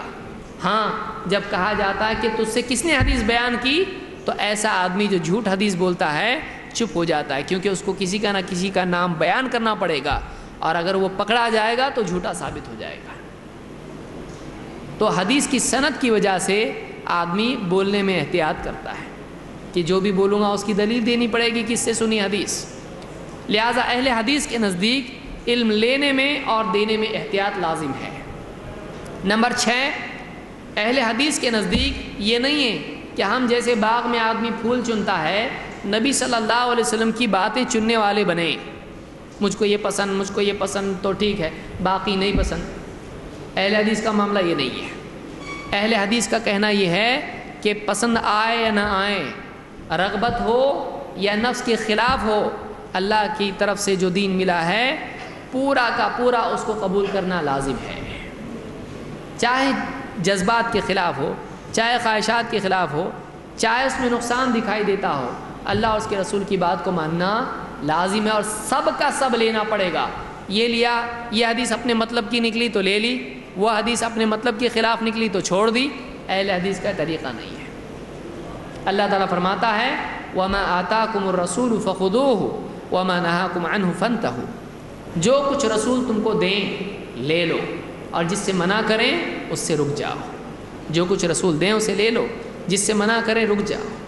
تو معلوم ہے کہ جو بھی رسول نے دیا ہے سب لینا پڑے گا، اپنے دل سے ہم کچھ لے کر کچھ کو انکار نہیں کر سکتے۔ مثال کے طور پر اللہ کے رسول صلی اللہ علیہ وسلم نے فرمایا الوتر حق، وطر حق ہے، مومن کو پڑھنا چاہیے، وطر چھوڑنا نہیں چاہیے۔ فمن شاء اوتر بسبع، تو جو چاہے وہ 7 رکعت وطر پڑھے۔ ومن شاء اوتر بخمس، جو چاہے 5 رکعت وطر پڑھے۔ ومن شاء اوتر بثلاث، جو چاہے 3 رکعت وطر پڑھے۔ ومن شاء اوتر بواحدہ، اور جو چاہے وہ 1 رکعت وطر پڑھے۔ امام ابو داؤد، نسائی، ابن ماجہ، ابن حبان اور حاکم نے اس کو روایت کیا ہے۔ جو چاہے 7 پڑھے، جو چاہے 5 پڑھے، جو چاہے 3 پڑھے، جو چاہے 1 پڑھے۔ اب بعض لوگ کہتے ہیں نہیں 3 کی حدیثیں زیادہ ہیں، 3 ہی پڑھنا چاہیے، 1 پڑھنا نہیں چاہیے، 5 نہیں پڑھنا چاہیے، 7 نہیں پڑھنا چاہیے۔ اہل حدیث ایسا کرتے نہیں۔ جب ہمارے نبی نے بتایا 7 بھی ہے، 5 بھی ہے، 3 بھی ہے، 1 بھی ہے، تو ہم کسی ایک کو لے کر باقی کو رد کر سکتے ہیں؟ نہیں۔ ہم کہتے جو چاہے 5 پڑھے، جو چاہے 7 پڑھے، جو چاہے 3 پڑھے، جو چاہے 1 پڑھے، سب چلتا ہے۔ جب نبی صلی اللہ علیہ وسلم نے سب کی گنجائش رکھی، ہم اس کو تنگ نہیں کر سکتے۔ جو نبی صلی اللہ علیہ وسلم نے دیا سب صحیح ہے۔ تو یہ اہل حدیث کا منہج ہے۔ اللہ کے نبی صلی اللہ علیہ وسلم نے فرمایا احب الادیان الی اللہ تعالی الحنیفیۃ السمحہ، اللہ کے نزدیک سب سے پسندیدہ دین کیا ہے؟ حنیفیت، جس میں سماحت ہے، حنیفیت جس میں توحید ہے، یکسو ہو کے اللہ کی عبادت کرنا ہے، اور سماحت السمحہ جس کے اندر کشادگی ہے، وسعت ہے، آسانیاں ہیں۔ تو یہ نہیں کہ زبردستی ہم لوگوں کے لیے حلال کو بھی حرام کر دیں۔ جس کو رسول نے حلال کیا ہے اس کو کوئی حرام کر سکتا ہے؟ نہیں۔ بعض لوگ کیا کہتے ہیں، دیکھیے رفع الیدین سنت ہے، صحیح ہے، لیکن وہ اپنے لیے منع ہے۔ کیوں؟ اس لیے کہ ہم حنفی ہیں، تو حنفی ہیں تو رفع الیدین نہیں کر سکتے۔ کیوں؟ حنفی ہیں، تو حنفی ہونے کی وجہ سے رفع الیدین کیا ہو گیا؟ سنت ہے کہ نہیں ہے؟ ہاں سنت ہے، کیونکہ نہیں یہ بولے گا تو کیا ہوگا؟ تو شافعی کیوں کرتے ہیں؟ وہ بھی نبی صلی اللہ علیہ وسلم کا طریقہ ہے، لیکن ہم لوگ نہیں کر سکتے۔ کیوں؟ اس لیے کہ ہم لوگ حنفی ہیں۔ تو آپ نبی کے طریقے کو امت پہ حرام کیسے کر سکتے؟ جبکہ آپ خود مان رہے ہو کہ یہ نبی کا طریقہ ہے، تو آپ اس کو حرام کیسے کر سکتے ہیں؟ تو اہل حدیث کے نزدیک یہ جائز نہیں ہے۔ جو نبی نے جائز رکھا وہ جائز ہے، جو نبی نے حرام کیا وہ حرام ہے۔ جو دیا وہ لینا پڑے گا، جو دیا وہ لینا پڑے گا۔ تو اسلام میں جو وسعت ہے اس کو تنگ کرنا جائز نہیں ہے۔ اسی طرح سے 7ویں چیز یہ ہے کہ فہم نصوص کے سلسلے میں اہل حدیث نصوص کے دلائل کے سمجھنے کے لیے سلف کی طرف رجوع کرتی ہیں۔ بہت اہم ہے، اس کو سمجھ لیجیے اچھی طرح سے۔ اپنی عقل سے کچھ بھی نہیں سمجھتے ہیں، میری عقل میں یہ آ رہا ہے، میں نے بہت رات بھر سوچا تو مجھ کو یہ حدیث ایسی سمجھ میں آئی کہ کسی نے بھی اب تک یہ بات نقطہ نہیں نکالا اس میں سے، تو ایسا نقطہ بڑا خطرناک ہوتا ہے۔ قرآن و سنت سے وہ سمجھنا جو سلف سمجھے، سلف صحابہ۔ مثال کے طور پر آپ دیکھیے ابن عباس رضی اللہ تعالیٰ عنہ جب خوارج کو سمجھانے گئے، خوارج خارجی پہلا فرقہ ہے جو اسلام کی تاریخ میں نکلا، جو حضرت علی کے خلاف لوگ تھے، جنہوں نے جنگ کی ان سے، حضرت علی کو کافر کہتے تھے، نعوذ باللہ۔ ابن عباس کو سمجھانے کے لیے بھیجا، حضرت علی نے ابن عباس کو بھیجا، جاؤ ان کو سمجھاؤ، خوارج کو سمجھاؤ۔ یہ گئے ان کے پاس، فقالوا ما جاء بک، انہوں نے پوچھا کیوں آئے؟ پہلا سوال کیا ہے؟ کیوں آئے؟ یہاں آئے کیوں تو؟ ما جاء بک قلت جئتكم من عند اصحاب رسول اللہ صلی اللہ علیہ وسلم وليس فيكم منهم احد ومن عند ابن عم رسول اللہ صلی اللہ علیہ وسلم۔ ابن عباس نے کہا میں اپنے طور پر نہیں آیا، میں اللہ کے نبی صلی اللہ علیہ وسلم کے صحابہ کا نمائندہ بن کر وہاں سے تمہارے پاس آیا ہوں، اور تم میں ان میں سے کوئی بھی نہیں ہے۔ تمہارے پاس صحابہ میں سے کوئی ہے کیا؟ تمہارے پاس صحابہ میں سے کوئی بھی نہیں ہے، میں صحابہ کا نمائندہ بن کے آیا ہوں۔ وَمِنْ عِنْدِي ابن عم رسول اللہ صلی اللہ علیہ وسلم، اور میں اللہ کے رسول صلی اللہ علیہ وسلم کے چچا زاد بھائی کا نمائندہ بن کے تمہارے پاس آیا ہوں۔ وَعَلَيْهِمْ نَزَلَ الْقُرْآنِ، صحابہ کون؟ صحابہ کون ہیں؟ صحابہ وہ لوگ ہیں جن پر قرآن نازل ہوا، جن پر قرآن نازل ہوا، یعنی جن کے سلسلے میں قرآن کی آیتیں آیا کرتی تھی۔ وَعَلَيْهِمْ نَزَلَ الْقُرْآنِ وَهُمْ أَعْلَمُ بِتَأْوِيلِهِ، اور وہ قرآن کی تفسیر سب سے زیادہ جانتے ہیں۔ کون؟ صحابہ۔